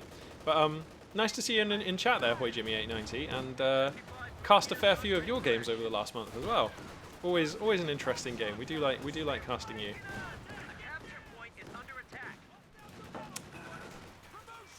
Pathfinder Vet 1 is so meh. I don't even know what it is. Increasing the line of sight of the Pathfinder squad. I mean, that is kind of meh. Depends how much it increases it by. It's hard to judge. Because I don't actually know how far it is. You know what, actually, where are the Pathfinders? Here they are. Alright. Next time they're out by themselves, I'll turn on Fog of War and give it a quick check. Alright, this Volksgrenadier-based composition has been effective so far, but it is now being countered. The American composition is adapting. The presence of officers, the AA half-track, the pack howitzer, means that it is not enough just to have strong core infantry. We need good support as the game moves on, and Caesar is actually responding to that. Of course, the Panzer II, the first step in that direction, but now 2 MG34s. As long as we don't let these fall into American hands, I am loving the way Caesar is taking this composition. I think on Feynmanville approach, machine guns are good, and I think 2 is the number to be at. Because this way you just, well, I just think it's the number to be at. You can broadly cover most of the map, or at least the bits that you need to at any given time with 2 MG34s. So, nice time to mix them in, and this is going to enable the Volksgrenadiers to get back to work. With the American forces being suppressed and pinned, your Volksgrenadiers are much more dangerous. So, I like this. Yeah, 2 MGs, as Jibber Jabber Jobber says, means that you can be pushing on each flank and locking down your opponent no matter where they go. Or you can have one in mid and then, you know, one on a flank, whatever you want. And if I crack the tack, you can see, actually, Caesar able to grab a triple cap. Nicely done. And if we can displace this little pocket of resistance here, this rifleman and this half-track, which we might be able to do, then we can grab the fuel point. Yep, here we go. Volksgrenadier is going to be sneaking around, going to try and grab this fuel point. I like what I see here. The AA half-track, now with Axis units on its flank, has to give up this position, which means that the Panzer II and these Volksgrenadiers can push. The south of the map turning rapidly red as well, as Axis units advancing unchecked. The pack howitzer, chipping in some damage, forces back a Volksgrenadier squad, so it's not all doom and gloom. There are silver linings out here, but Coase is experiencing the kind of situation that he put his opponent in earlier on today, fighting for control of the doorstep of his base, while the map rapidly falls into enemy hands. Now, it does appear that Ko has broken this Axis wave, many squads we see falling back, so there's going to be a bubble of time here where the American units can push out and try and redress the balance of power and map control, and that's going to be useful. 42 viewers? What's going on? This is awesome. Thank you very much, and a warm welcome. We normally only get up to like 40, 50 viewers if somebody like hosts us or raids us or something, but this is going real well. Check it out. Thank you very much, everybody. Okay, Caesar, what's your next move? Schwerpanzer HQ gets thrown down. Wow, this is a really, I'm going to say wimpy. I mean, look, you never want to lose your Schwerpanzer HQ. It's a big investment. I get that. It costs a lot of fuel. It costs... And if it ever gets taken out, it's like usually curtains for OKW, like it's so bad. So I get that you don't want to risk it, but I feel like on Feynmanville approach, there are a couple of almost risk-free positions you can put your Schwerpanzer HQ where it actually provides a lot of benefit. And so one is here, because it covers like a couple of interesting points, and it also means that the American player can't overrun into the doorstep of your base. I appreciate, though, if you put it here, it can be crept down by creeping AT guns. The other position that I quite like on this map is here, because that way it covers a fuel point. And it's if you put it here, then it's like kind of behind some line of sight blocker, and it's actually pretty defensible. Like I don't think I almost never see it get taken out if it's here. So I feel like if on Feynmanville, it's like one of the few maps you can actually make a difference on the map with your Schwerpanzer HQ, and it is strange to me that Caesar is not doing that, although perhaps Caesar's just come off the back of a game where they have been punished for ambitious Schwerpanzer HQ placement and just wants to keep the building, which I totally buy that. That's okay. It is optional to try and get value out of the flat gun. There's already a howitzer, maybe that's scaring him. Maybe, yeah. Wow, actually, the Panzer II gets taken out here. Sick. Alright, nice work. The AA half-track getting the better end of that unit exchange. I did not see that coming. Okay, so now Caesar has a pretty pronounced AT weakness. We have no hard AT solution. Nothing that's really going to scare the AA half-track. And I believe probably... Wow, actually, Major Tech is not on the way. Huh. Paratroopers coming in, actually, instead of going for Major Tech. Okay, that's fine.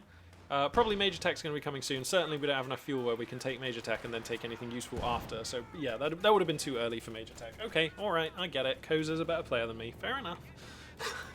But yeah, we got it. We got it, ladies and gentlemen. We have arrived at a world where we're going to see Panzer Grenadiers fighting Fallschirmjäger at some point. But they've just almost simultaneously arrived on the field. So there we go.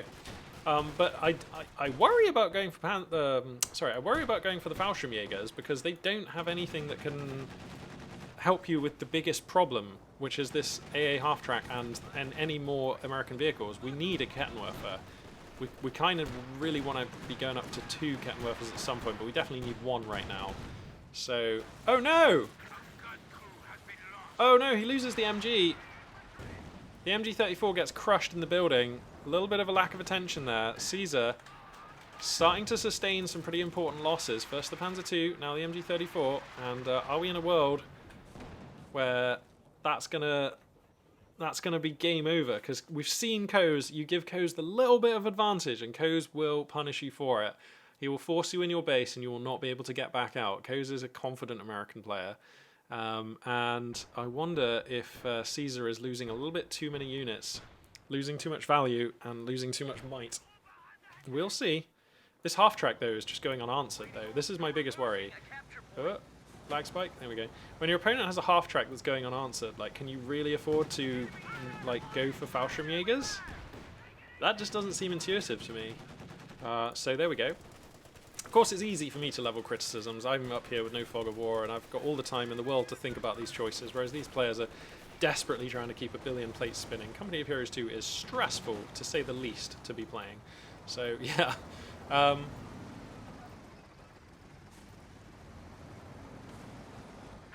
just released a major for action. Creative name. Anti-tank is overrated. Just act like you have anti-tank. Yeah, I wish. I wish that was effective. Alright, so finally a Kettenwerfer comes out onto the field. Alright, there we go. And if we crack the tack, we can see the situation is bleak. Axis forces have been forced from the map. American units are pushing and resurgent across every area, mid and both flanks. The American tech tree is complete, the major is moving out, and the American player has got damn good fuel income, so the time to do something about this is now. So Caesar, what's it gonna be, buddy? We don't have enough fuel to take a meaningful choice. I presume Panzer authorization is done. Yeah, it's done. But we're a ways away from being able to take anything meaningful for a while. And to be honest, given that we're in a pretty substantial underdog position, I appreciate we've got some scoreline to work with here, but I feel like composition-wise, the Axis player is up against it. So I feel like this actually could be a Jagdpanzer game. Usually if you're a bit behind, the Jagdpanzer is a great way of stabilizing and then playing for a longer game. So I think I would like a Jagdpanzer to be the first choice here. But we'll see. He's a ways away from having fuel for that, and the circumstances might look different by the time the fuel is there to make a choice. Axis forces do manage to take power in West. FG-42 upgrade on those Fallschirmjäger means that they are pretty badass. And we're also going to be able to grab a fuel point, and that's nice. And somehow we had the scoreline advantage this game as Caesar. So, like, despite this phase of domination, Caesar actually still has like a 50-ticket-ish, 40-ticket lead. So that's nice.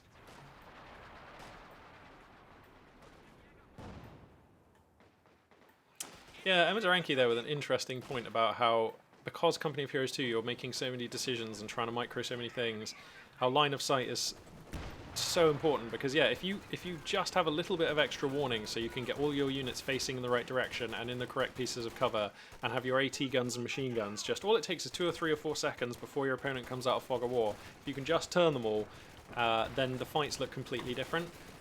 So yeah, line of sight actually does rather help with the plate spinning, doesn't it? Caesar should have made a Puma. I agree with you, Andrify, actually. I mean, sometimes it's hard to make a Puma when you're playing against USF because they have such a strong early game that you feel like you kind of need the Panzer II to try and control the squads of like officers and riflemen that are just rampaging you. But if you went for double MG, then I feel like actually that does overlap with the Puma, that overlaps with the Panzer II a lot, double MG and Panzer II. So yeah, you probably actually had enough anti-infantry with your Volksgrenadiers, your Storm Pioneers, and potentially your Fallschirmjägers that are coming later. A Puma, there was a nice window for a Puma there. I think you're right. And of course, the Puma shuts down the AA half-track quite hard, and it scales very nicely into the mid and late game if you look after it. So yeah, that's a good point. Androphyte. That's a new name as well, actually, I think. I'm not sure I've seen you in chat before either. So welcome aboard, friend. Nice to have you aboard.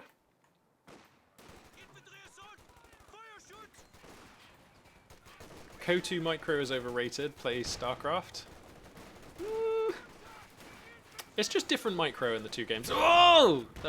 Nice stun grenade coming down there, but the fallback in good time for this captain. Oof. Oh dear, let's not have a StarCraft versus Company of Heroes war in chat. They're both great RTSs, people. We can have them both exist. We can play them both. And I'll tell you this, actually. For all the years that I spent playing Company of Heroes 2, and it is years, I am a better StarCraft player than I am Company of Heroes, and I've spent a lot less time on that game. I can take wins against Diamond League players. I can do stuff in StarCraft. You put me in Company of Heroes, and sometimes I feel like I'm a god, and then sometimes I just get beaten by my opponent's like 2-2-2s or something, and I'm like, what the hell is going on? So, yeah, they're very different RTSs, that's for sure. Alright, well, the Sherman is here, as we can see, and this American army is looking horrendous. Double pack howitzer, amazing core infantry, 1AT gun with the Sherman, and the very mobile AA half-track just for sort of clean up on aisle 3. If anything gets through, that AA half-track can plug the gap. So this is looking rough right now for Caesar, who, to be fair, is actually pushing and maintaining pretty good field control. Where is the Kettenwerfer? Oh, it's back here, okay. Volksgrenadiers trying to run up to get a final Faust onto the 3-star AA half-track. That's not going to go well. They have to GTFO.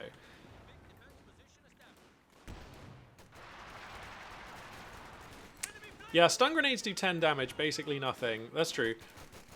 Obviously, the real effect of the stun grenade is in the stun part of the grenade, and if your opponent gets the fallback in good time, that gets negated. In which case, you could still argue that the value of the stun grenade is in forcing the fallback, which, depending on the circumstances, is worth it. Panzer IV? Oh, see, I don't like this Panzer IV. Because, I mean, look at the top left, look at the top right. Okay, the Sherman and the AA half-track are absent, but remember that they're there. I feel like a Panzer IV, when your opponent has Sherman, AT gun, rifleman support, are you ever really going to get a kill on one of their vehicles? Does the Panzer IV significantly change the balance of play? I don't know. I mean, it is useful against infantry as well, so that it has that advantage, but I think, like I said earlier, I would have liked this to have been a Jagdpanzer because I feel like Caesar is behind, which is weird because they're just leading in the scoreline. But I still feel like in terms of composition, Caesar is behind. And I feel like a game that Caesar wins from here is a long, grindy affair, and I feel like Jagdpanzers do better in those kinds of games. Isn't a Jagdpanzer cheaper than a Panzer IV, though? Yeah, the Jagdpanzer is actually, like, kind of cheaper. It's essentially the same price. It's like 20 more manpower, but 5 less fuel. And fuel is usually the limiting variable when it comes to bringing out your first medium armor choice, so I feel like actually the Jagdpanzer is, like, basically the same price. So he needs KT. Maybe not quite yet, Aquasurfer, but yeah, sure. Alright, a lot of support for the Panzer IV in chat. Alright. The Panzer IV counters everything Coase has.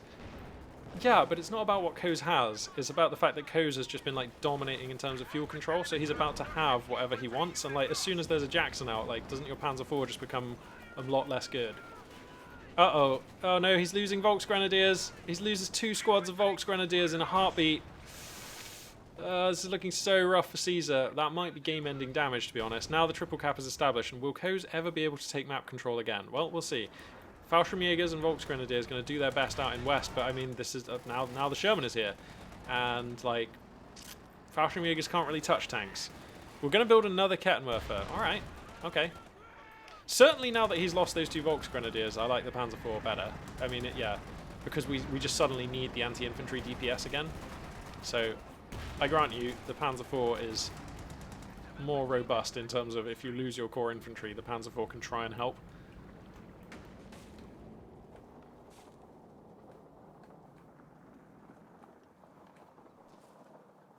Anti-tank rockets on the field. Okay, yeah. To be honest, I mean, chat seems pretty set on the fact that the Panzer IV would be the better choice, and I'm prepared to accept that. The Panzer IV is like certainly the Wehrmacht Panzer IV definitely is an incredibly powerful unit, and it does consistently impress me. I am probably on average underestimating Panzer IVs. So yeah, let's see, because the American player's going for the Jackson, right? And this was my fear, because the Jackson controls the Panzer IV so well. So we'll see. How is it going to come? It depends. It depends on the micro and the angles of engagement and the circumstances of these next fights. But I feel like usually the Jackson just closes the door on the Panzer IV, and I know the Panzer IV can beat a Jackson if it gets up on top of it, or if you can use Blitz to close the distance, or there's a lot of ways that the Panzer IV can turn the tables on a Jackson. But it's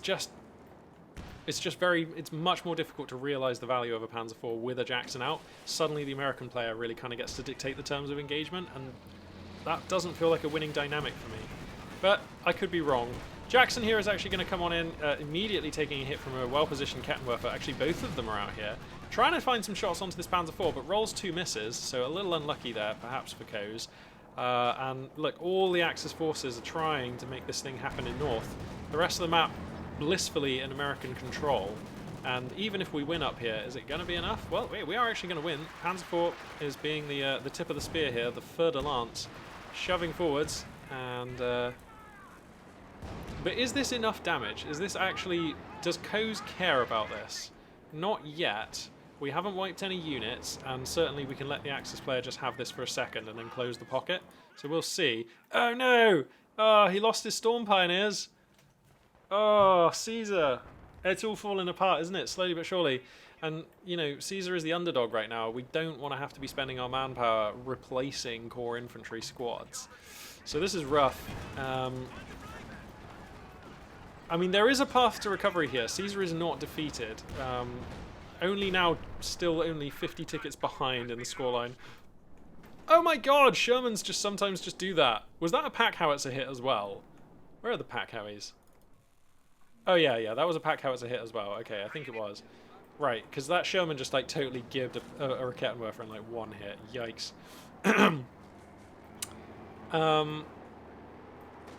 No amount of good builds can beat squad losses. Words of wisdom there from Strommingbird. You can make all the right compositional choices, but if you hemorrhage your core infantry, you're going to have a bad time. Yeah, Caesar, unfortunately, has very slim chances of winning this one now that they've taken this many composition or like force, like squad losses, basically. Yeah. Is that Panzer the wrong way around? Yeah. Whoops, that's awkward. And this is what I mean, like the Axis player actually really only has the resources to control one area of map at a time, and that's fine for Coase because like you can't win. So like the Axis player pushed out and held north, and then Coase crushed the pocket and is now retaking it. Now the Axis player is pushing out to try and grab south, and even if Caesar is successful in grabbing this area, Coase can just reposition, crush it, and then retake it. And like no amount of this dynamic is going to save Caesar from being bled out. So it's just so rough for Caesar. How do you ever control like mid and either flank, or like how do you control 2 of the victory points? That's the problem. And the Jackson is finding the Panzer IV at last. A couple of actual penetrating hits there at last. Oh my god, the Pack Howie gets a penetrating hit on the Panzer IV as well. Yikes! The Sherman just shoving in, making these Fallschirmjäger feel a little bit useless. Whoops. Incendiary grenade comes down, but those paratroopers are still live and kicking. Rakettenwerfers are looking for targets, but they're a little bit slow here. And the pack howitzers just being manpower bleed. Oh! We've lost a squad of infantry. Oh! Oh! When your 5-man, nearly full health, vetted up STG-equipped Volksgrenadier squad gets deleted by 2 pack howie shells and a tiny bit of other DPS. Yikes. I mean, that's a tough pill to swallow, isn't it, eh?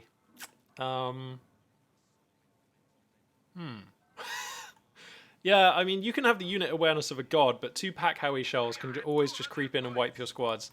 And yeah, that is probably game. We, I mean, you can have the unit awareness of a god, but 2 pack howie shells can always just creep in and wipe your squads. And yeah, that is probably game. We, I mean, you can have the unit awareness of a god, but 2 pack howie shells can always just creep in and wipe your squads. I often say it, you know, no matter what else is going on in the game, even if you're losing horrendously, if you can just consistently squad wipe your opponent's core infantry, that is a legitimate way to get back into or win a game.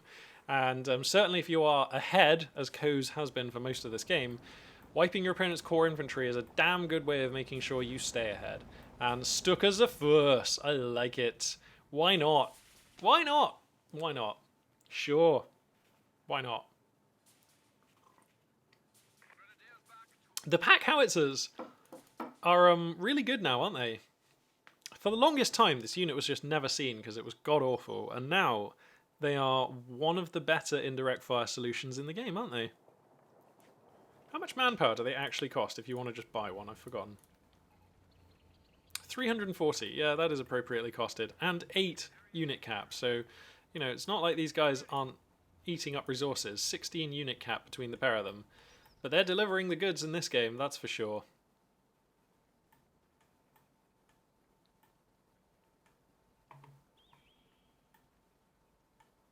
Frag grenades now available for I mean, action.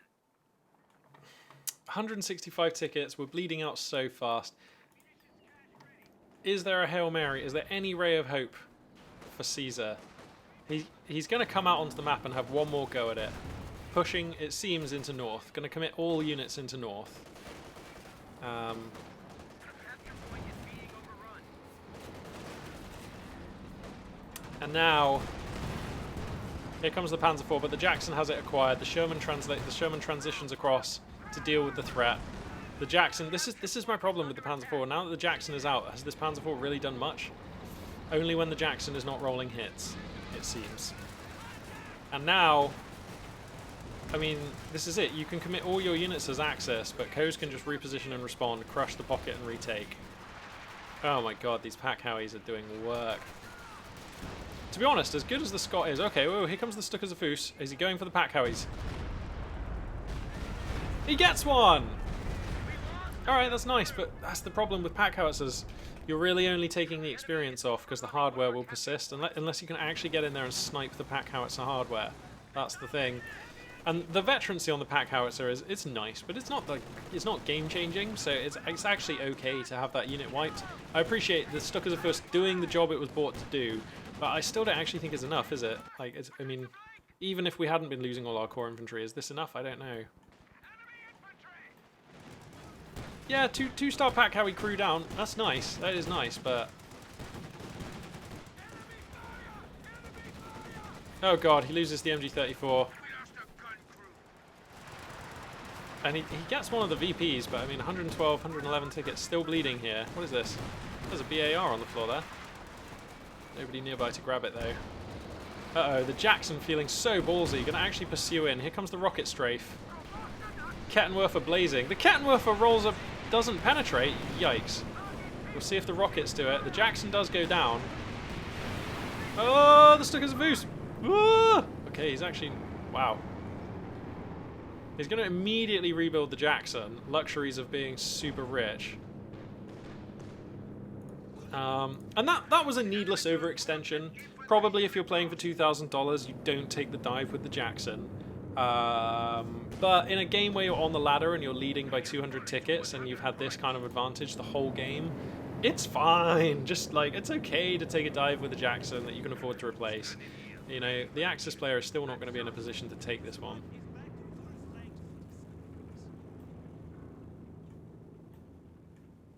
Did the P-47 kill the Jackson? Hang on, what? I wasn't paying attention.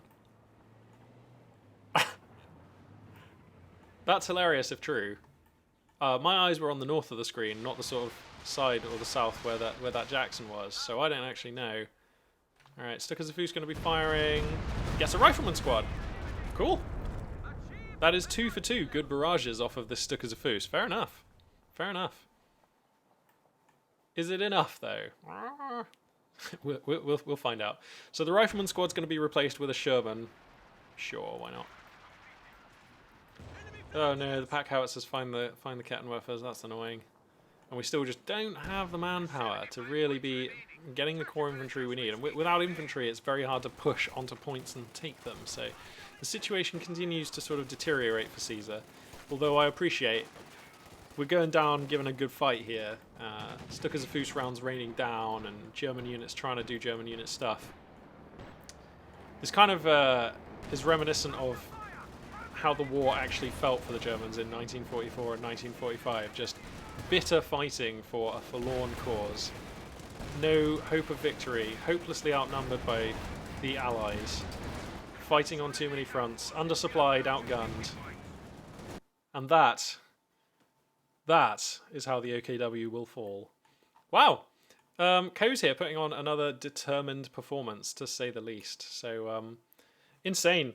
All right, well, it does have to be a shorter cast today because I've got so much work to do, which is really a shame because I started late already. We've been up for 90 minutes. I have to be somewhere in an hour and a half, as in I have to actually be there. So I'm going to jump in and cast another game, but there's a slight risk if the game goes on too long, I won't be able to cast the whole thing, but it would have to be quite a long game for that. And we're up to 47 viewers, and I'm enjoying myself, so I really do want to cast another.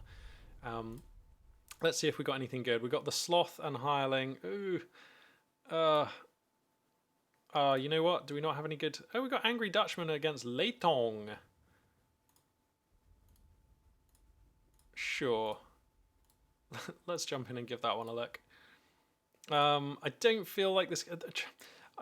I don't know who the Sloth is, and I mean them no ill will, but every single game I've cast from the Sloth has not been very good. Like, the Sloth has just kind of died in the first 10 minutes. So, yeah. Oh, who's this? Primac Pepe. If you want to know the YouTube, it's youtube.com/magpie842. There's a link just below, actually. You can scroll down there and click on that. Yeah, okay. I'm going to check out this game with Angry Dutchman. We'll see how it goes.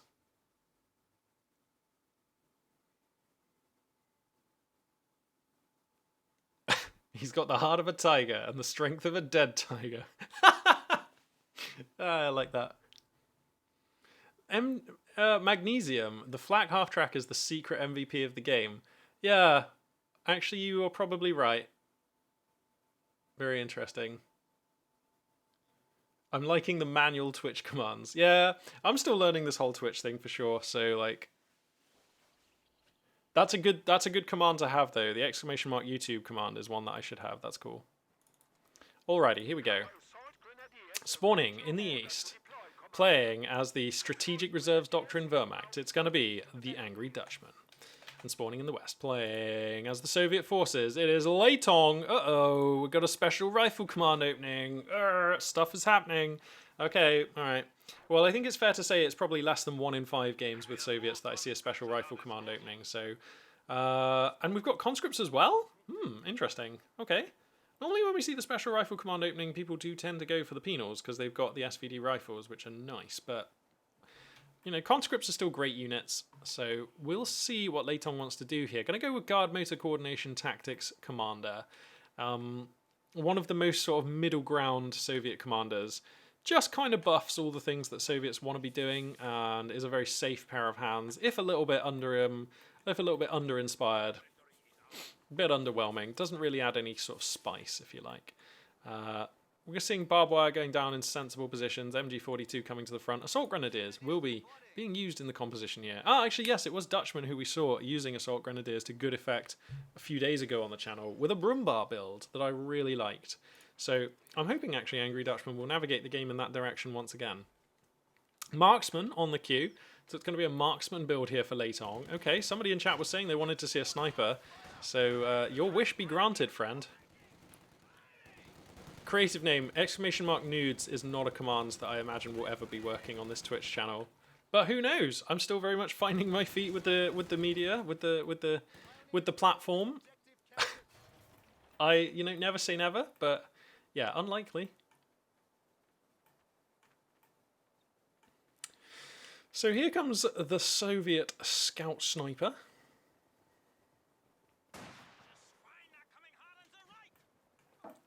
I'm going to start busting German skulls straight away. Double Assault Grenadiers, going to be the build here for Angry Dutchman. And I've got faith in Angry Dutchman. I have seen the Assault Grenadiers do well for Angry Dutchman, even going up to 3 off the bat. And I was so critical in the game that I cast, but Angry Dutchman made them look good, so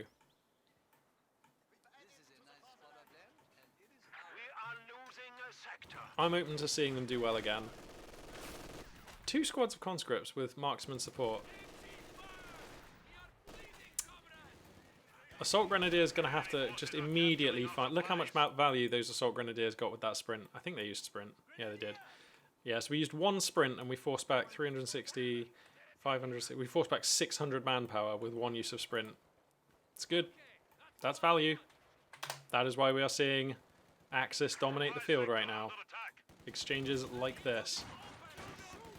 Looks like these engineers are going to fall back as well. Conscript's going to come in. Whoa, you don't want to get too close to these guys. Whoa, these guys have got MP40s, friend. Careful. Okay, he's going to feed right in. Remember, Pioneers had their damage buffed, so they are actually respectable close-range units now. Look at them go. Look at them go, putting some... Woo, got to fall them back, though. There we go. Got to be careful going down to 1 man against an opponent who you know has a marksman. Who's this? Primarch Pepe. Thanks for the follow, friend. Much appreciated. Thank you for the support. We've been streaming on Twitch now for 3 weeks and learning a lot and gaining a lot of support and stuff. So yeah, it's really cool. Thank you.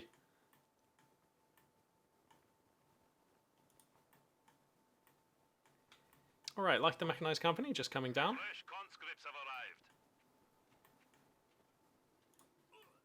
The enemy has taken our supply sector. The enemy has taken our supply sector. Goddamn enemies. Area secure. Alright, because there's nothing actually literally happening right now, I never usually do this, but I am going to fast forward a little bit. The reason being, like I said earlier, I actually have to be somewhere at 4. So I don't want this game to run over. That would be really bad if we were having a really tense, epic, close game and then I had to bail because I have to go to work. So I will just skip forward a little bit there, but no harm, no foul.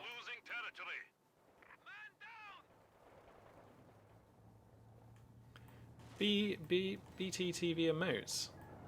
Okay, Primarch Pepe. If you want, you can send me a link in via a whisper, and I'll give that a look. That sounds interesting. People want more emotes, do they? Okay. Hang on, whoa! We've got double 222. Dutchman is kind of a genius. On the down low, this is really smart, isn't it? Because if your opponent goes Special Rifle Command and Marksman, they've already sunk a lot of manpower into the Marksman, and they're not going to have access to Zis guns. Or even Maxims, which can like hold off a 222. Alright, anti-vehicle grenades are done. Alright, we get the double donk. Okay, alright. That was a bit of a mistake from Dutchman, not respecting the conscripts. That's a mistake. That is literally just only because of a mistake that 222 is blazing. If he's kiting appropriately here, the double 222 just looks golden. But as it is, he will be taxed for 200 manpower and 30 fuel through a mistake here, losing that 222. And we'll see if with 2 222s, we'll see if with 1 222 he has the momentum to make this work.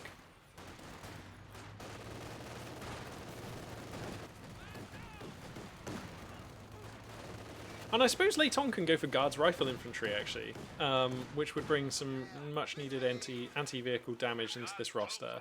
Yep, that's going to be the choice. Alright, this makes sense. I really like Guards Infantry.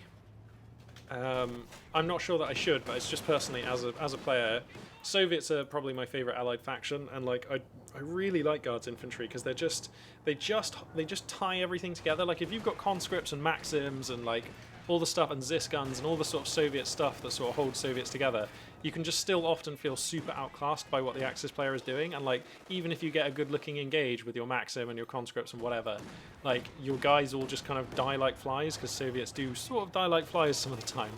But Guards are a more elite feeling, more Axis feeling infantry squad with the DP LMGs. If they're in good cover, they can actually make stuff happen and hold your line together. And for that, I really appreciate the Guards. They are expensive, but they do a lot of good things. DP LMG is going to come down here. Wow, sorry, I didn't spot this. Whoa, okay, so we've got flame projectors on a 251 half track. Ooh, I like it. I like it. I don't know if it's good, but I'm liking it. It's cool from Angry Dutchman. 2 squads of Assault Grenadiers. Oh, he loses the other 222, though. PTRSs plying their deadly trade. Oh, he just finds it on the repair here. The Pioneer's insufficient to defend that one. And I think the Angry Dutchman has a really good idea. And I love the composition, but not executing as well as Angry Dutchman needs to here. Losing both of the 222s basically through unforced errors is a shame, to be honest. Because imagine this composition, but you also have two 222s. That is terrifying. That is actually terrifying. A flame half-track, 4 squads of mean SMG-toting angry Germans, and 2 222s with an MG on support. That is scary. You don't want to be dealing with that, especially if you've gone special rifle command. But, like I said, the execution for Dutchman means that a couple of the 222s go down for needlessly, and that is a shame. Hang on now, Assault Grenadiers getting a nice engage onto these conscripts. Chance of a squad wipe? Perhaps. It would be lucky. Nah, he's not going to get it. It would be lucky for the German player to have picked that one up there. And now the guards with the DPLMGs are going to take a terrible toll. And actually, no, Assault Grenadiers getting a pincer here. It will force the guards back, but there are some rifles here to cover them. This is probably enough rifles to hold the day, though I never want to say for sure. But here's the thing. I mean, for all that's going on, and he has lost 2 222s, look at the scoreline. The field domination has been great. We've had a triple cap for most of this game for the Axis player, or some of it at least. Our points have fallen to 300. Oh, okay. There's a message in chat for you, friend. Yeah, so, okay, although we lost the 222s and the execution on this very aggressive style of Wehrmacht's opening wasn't perfect, we've still gotten ourselves like 220 tickets worth of damage onto the Soviet player here. That is quite hefty for the sub 10 minute mark. That's not bad. Oh no, he gets hit by another anti-vehicle grenade. Oh no, and the guards are here. Okay, the Panzer Grenadiers are going to push the guards away, thank goodness. How many kills on the Soviet marksman? Jesus, 17 German skulls busted by this Soviet marksman. Make it 18. Getting off to a good start. Not bad at all. What is that bundle grenade? I think that was a accidental like a misclick or something. That was a little bit weird. So okay. And, you know, look at the top right, look at the top left. Despite the loss of the 2 222s, this Soviet composition is still basically a fair match for what the Axis player has. What is the tech like? All right, Tank of your Battalion Command coming down just now. Let's just quickly check the tech for Angry Dutchman.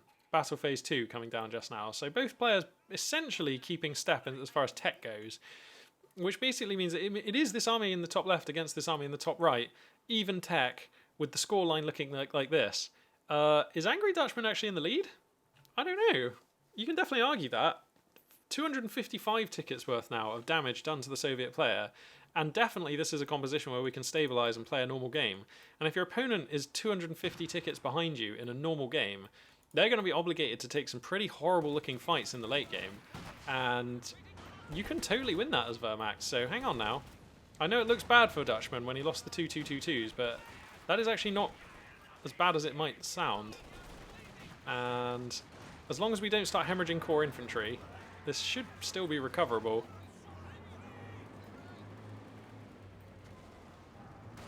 Thanks very much for sending that link, Primac Pepe. Nice.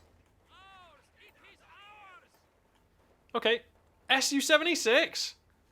Alright, I've seen it all now. I'm going to fast forward a little bit because the Soviet units have all been forced back. There's going to be a little second here while the Soviet player gets themselves on their feet. Da-da-da-da. Alright, okay, now the Soviet player comes back out. I just don't want to be caught without enough time to cast this game, you see. Hence the fast forward there. So, okay. Su-76. Alright. We never see this unit, essentially. I think I've seen it maybe one game in the last few months. We've seen Su-76s built. Oh, he's going to find the half-track. Nice. Oh, that's nice. Where are the guards? Oh, he doesn't need the guards. He's just got it. Okay, that's sweet. Su-76 kind of paying for itself straight away. Not paying for itself, but looking smart straight away. So, okay, that's a good start in life.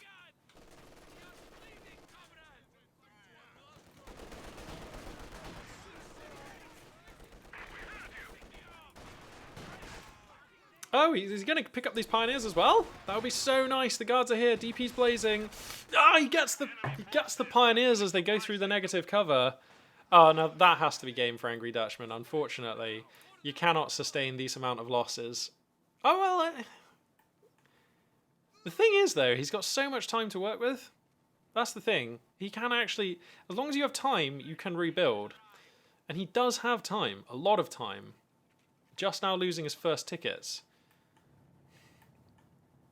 And Pioneers are a nice squad, but they are cheap. So I think what we're going to see is the Soviet player move out and start to dominate the map. And then... Alright, so I'm going to fast forward a bit, because these guys are going to get pushed back, and then there's going to be no fighting for ages, because the Angry Dutchman has no units on the map.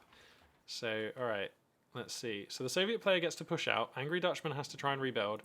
Alright, finally, Angry Dutchman has units on the map. So, looks like it's going to be Panzer Grenadiers and Assault Grenadiers trying to challenge, and they will immediately pick up a squad. That's 240 manpower they've forced off the line. Not bad.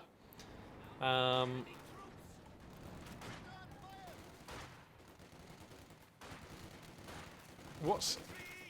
can use one more though. What's the price on the barrage? Oh, it's 25 munitions, I believe, on the 35 munitions. Wow, the barrage is more expensive than I thought. That should be 25. What is this? Is that a Panzer IV? Holy spoons, is that a Tiger Ace? Oh, is that a Tiger Ace? No, it's a Panzer IV. Okay. Oh, it's a Panzer IV Ausf J. That's why I didn't recognize it. I was like, how has he gotten a Tiger Ace? Okay, cool. All right, Panzer IV Ausf J. That's going to help. Double Su-76. Woo. Okay. This game is certainly not typical. And this is what I mean. Like, Angry Dutchman has time. He's got so much time. He's got all of the time until this scoreline equalizes, and that's a lot of manpower income to rebuild all of the things that he's lost. I actually think that's acceptable, and if he stabilizes before then, he's ahead because of the damage done to the Soviet player's health line, like resource, victory point amount. You know what I mean. So, I actually think the Angry Dutchman's position is not super terrible here. How interesting that you can play that aggressively and execute that poorly and still kind of be in an okay position as Wehrmacht. Hey, Skyward9 rocking in with a follow. Thank you very much, friend. That is awesome. Really appreciate the support there. So yeah, this is certainly shaping up to be actually one of the more interesting games, at least in theory, that I've cast in recent times. So strange that you can kind of execute that badly and hemorrhage so much value, lose so many units, so many fuel units too. Oh god, but then a mine. Oh god. Oh no, this is the perfect Panzer IV kill. He gets the button off of mine. Use Mark Vehicle. Use Mark Vehicle to make it the perfect Panzer IV kill. Oh, is he going to get the Panzer IV out of there? That's why you should have... Okay, alright, he gets the Panzer IV. Alright, now that surely is game. Alright, yeah, you cannot hemorrhage your first Panzer IV. That is too much fuel to lose. I thought he was... Okay, that was like the perfect Panzer IV. It hit mines in front of two Su-76s and a Guards infantry squad. Immediately got buttoned. The only thing missing was the Mark Vehicle, and it turns out it would have been overkill. But I was hoping he'd throw down the Mark Vehicle just to be like, bah! Like, you know, just put together the perfect Panzer IV kill. And, you know, now Axis units are in a really bad way. There's 5 Axis units. Like, double Soviet marksman! What are you doing, Leitong? You don't even need that marksman. That's such a waste. I mean, I say it's a waste because look how far Leitong is ahead. Stacking so much manpower as well. I think that this would have been infinitely better as just more guards. Like, the guards are actually cheaper. No, they're the same price as the marksman. Am I right on that? A marksman still... Whoops. A marksman still... Yep, there, yep. I think another squad of guards here looks infinitely better than this marksman. But, you know, Leitong, you do you. If you like marksmen, you get to play with them. You are the master of your destiny. You don't have to listen to me. In fact, you can't listen to me because I'm casting your game in an entirely separate format where you cannot hear my words. Yeah, okay, Leitong just gets to use double Soviet marksman here for some reason. The first Soviet marksman, by the way, has shot 37 Germans in the head. That's a lot. That's a lot. There's a lot of brain to be splattering. That is... Yikes. And, like, Angry Dutchman is still kind of contesting the field, which is, like, weird to say, but it's true. Gonna be getting a pack gun. Can we also just imagine how this game would have looked if Leitong would have just gotten like 2 T-70s? It would have been over. Like, over by now. But there we go. Yeah, it's only just occurred to me that this is the first pack gun that the Axis player has built, and normally if you don't have a pack gun at least on the way when that T-70 is coming at like 7 or 8 minutes, like you sort of 3 Su-76s. Leitong, you have some radical ideas about how Soviets should be played, and I gotta be honest, I don't hate it. It's not awful. I'm not saying it's good, but I am saying it's not awful.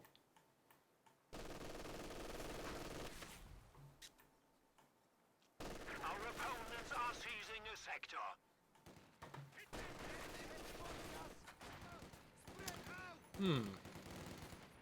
I mean, another Su-76 is nice, but Su-76s are kind of good when there's a sort of relatively even game. And, you know, the Su-76 can be shooting at infantry, it can be using its barrage, it can be shooting at tanks, and it can be well supported. And this is not that. This is not those circumstances. This is not what I would call a target-rich environment for an Su-76. Certainly not for the third Su-76. I feel like we could probably have just built, I don't know, a few T-70s, and like, you have to recognize how far ahead you are. Come on. Alright, we can skip forward a little bit there. You have to recognize how far ahead you are, and like, just, you know, a T-70 closes the door pretty hard on this Axis player, doesn't it? So, anyway.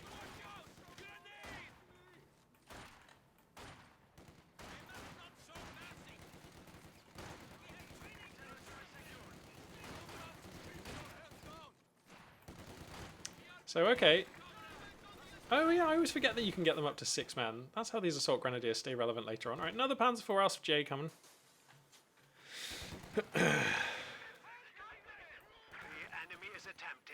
Finally, Soviet forces achieve the triple cap. This is what we need to bring this game to an end. I mean, because the thing is, your opponent can be executing as poorly as you like, as we've seen in this game, and they can hemorrhage as many units as they like in the early game. If you don't move out on the map and capture those victory points, it doesn't matter, because your opponent has infinite time to replenish those losses. If you are not beating them, if you're not closing the door on them, it actually doesn't matter how bad they are with their units. So, yeah. Nice execute there on a kill on a Soviet, on a conscript squad. Okay. Leitong floating a lot of manpower, instantly going to replace them with guards. That's fine. But that's a nice kill there. Angry Dutchman picking up 240 manpower's worth of conscripts with a well-placed bundle grenade off of a fallback being forced by assault grenadiers. Nice stuff. Here comes the Panzer IV, going to reveal itself here. Immediately gets buttons. Triple Su-76 here. Why does he not bring this one in? Oh no, the Panzer IV Micro is terrible. He exposes rear armor, which against an Su-76 is huge. Use marked vehicle. Oh, he doesn't use marked vehicle. It might have been useful to maintain line of sight, and that way you could have tried for the final hit there. Okay, now we need to fall back the Su-76s. I feel like Angry Dutchman kind of getting lucky that he gets away with that Panzer IV there, to be honest. Yeah, this game, not highlighting the finest play, I gotta be honest. Hold up.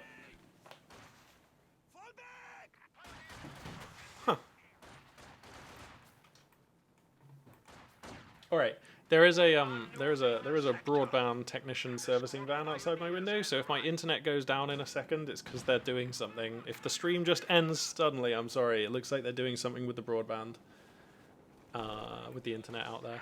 The enemy is taking our territory.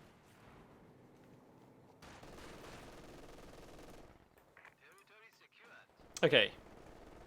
All right, what's happening? 40 German skulls busted on this sniper. Soviet forces are pushing forwards and doing some stuff. What's my height? I'm probably like 6'1", something like that.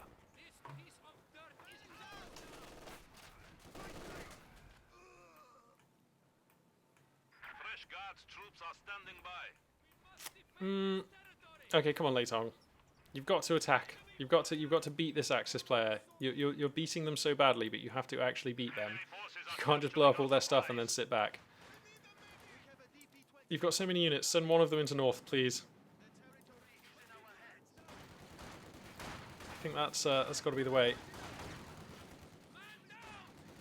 Molotov for great justice. And double Soviet marksman pushing through mid. Finds the pack guns. Alright, Panzer IV though could threaten those marksmen. And I'll be honest actually, this composition that Leitong has built is so fragile.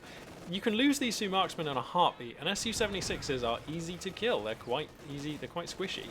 So like, yeah. If there's a game where a Wehrmacht player could come back in, it kind of looks like this. Jesus Christ, but you can't be driving our Panzer IV into these Su-76s like that. It's not like he didn't know that they were there. Bundu grenade! Not enough. No, I'm actually a bloke of fairly regular height, my friend. Yeah.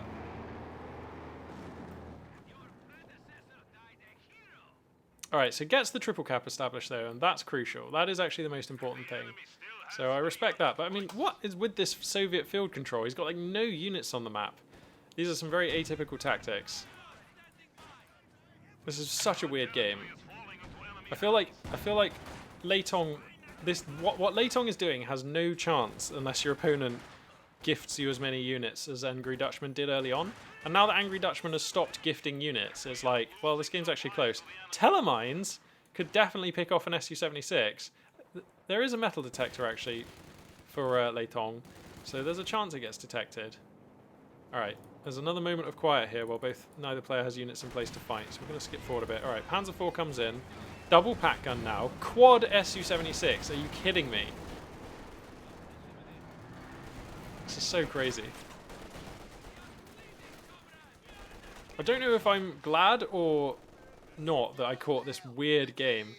Pioneers on the chopping block here, and they get murdered by 3-star guards. Damn. PTRS to the side of the head. Boom. Asymmetrical warfare.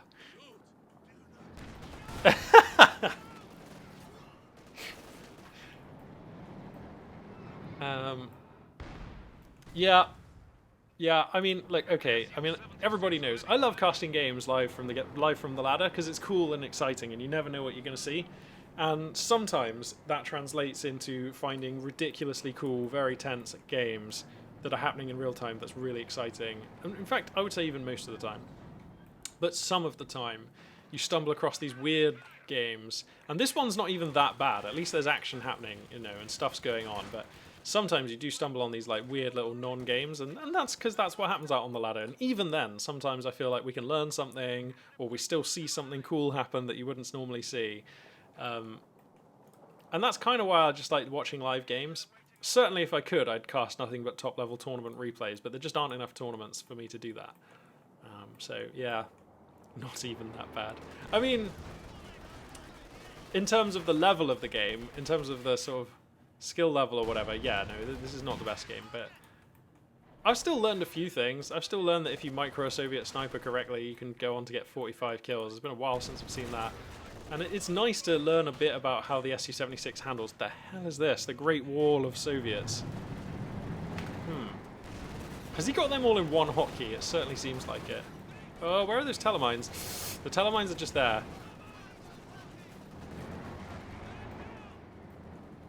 Okay, is he going to get this one? He could get this one. Where are the pack guns? Not in position. Oh no! Our one weakness, a line of sight blocker. Now we cannot beat this Panzer IV. Gets hit by the telemines. Oh god. Now the pack guns are finding hits on the Su-76s. Oh no, Soviet infantry. Okay, he gets the fallback, but what the hell is going on? This is... And then Panzer Grenadiers just get gibbed by mines. I kind of feel like this is what Company of Heroes 2 would look like if the players were forced to play on psychoactive substances or something. This is so weird. Alright, we're going to fast forward again because there's another window of time. Alright, here we go. Here we go. Where there was just no fighting going on. Okay. God damn, this is a funny game. Here comes the Panzerwerfer barrage. He finds the Su-76s, which is actually quite good because they're soft enough that they can take real damage. Okay, he's going to lose the Panzerwerfer.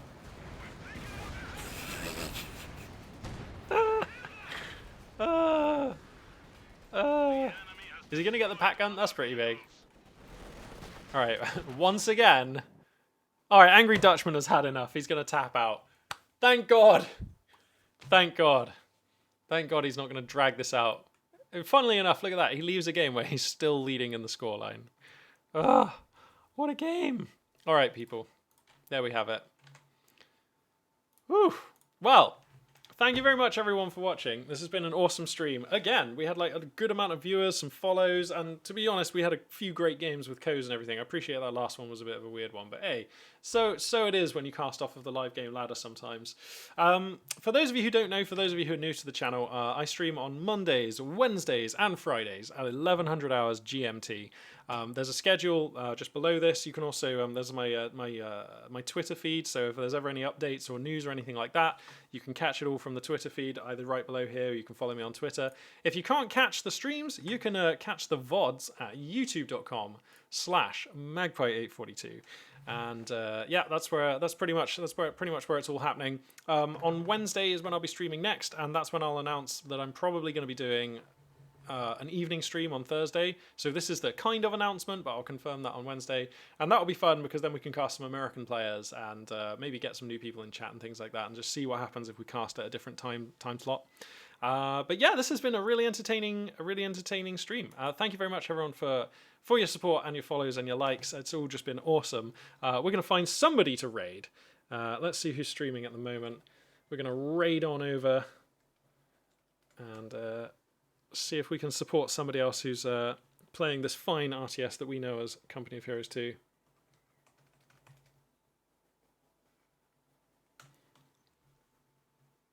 Yeah, the last game was great indeed, Primarch Pepe, yeah. So we've got somebody Korean, we've got Shindy, we've got Red Force, LeCamp, Stark Olive. Oh wow, there's like no big names streaming, huh? Well, I guess we are gonna host. Who's this guy? We're gonna host this guy. It's like somebody Korean looking. Oh no, wait, that's kanji, so that's Chinese. No, that is Korean. This actually might be PGA. Who knows? They're probably quite a good player though. I think I recognize that name. So how do I actually get their name? Here we go. It's got Korean characters in it, so that makes it really awkward for me to stream. Anyway, thank you very much, everybody, once again for tuning in. Really appreciate the love and support. And this for now. Invalid username. Alright, we're just not going to raid anybody. There's nobody I recognize online. Actually, no, wait. I said Shindy was online, didn't I? Oh, I can't even see them anymore. Right, I'm just gonna close the stream. Thanks again, everybody. This for now. Magpie842 signing out.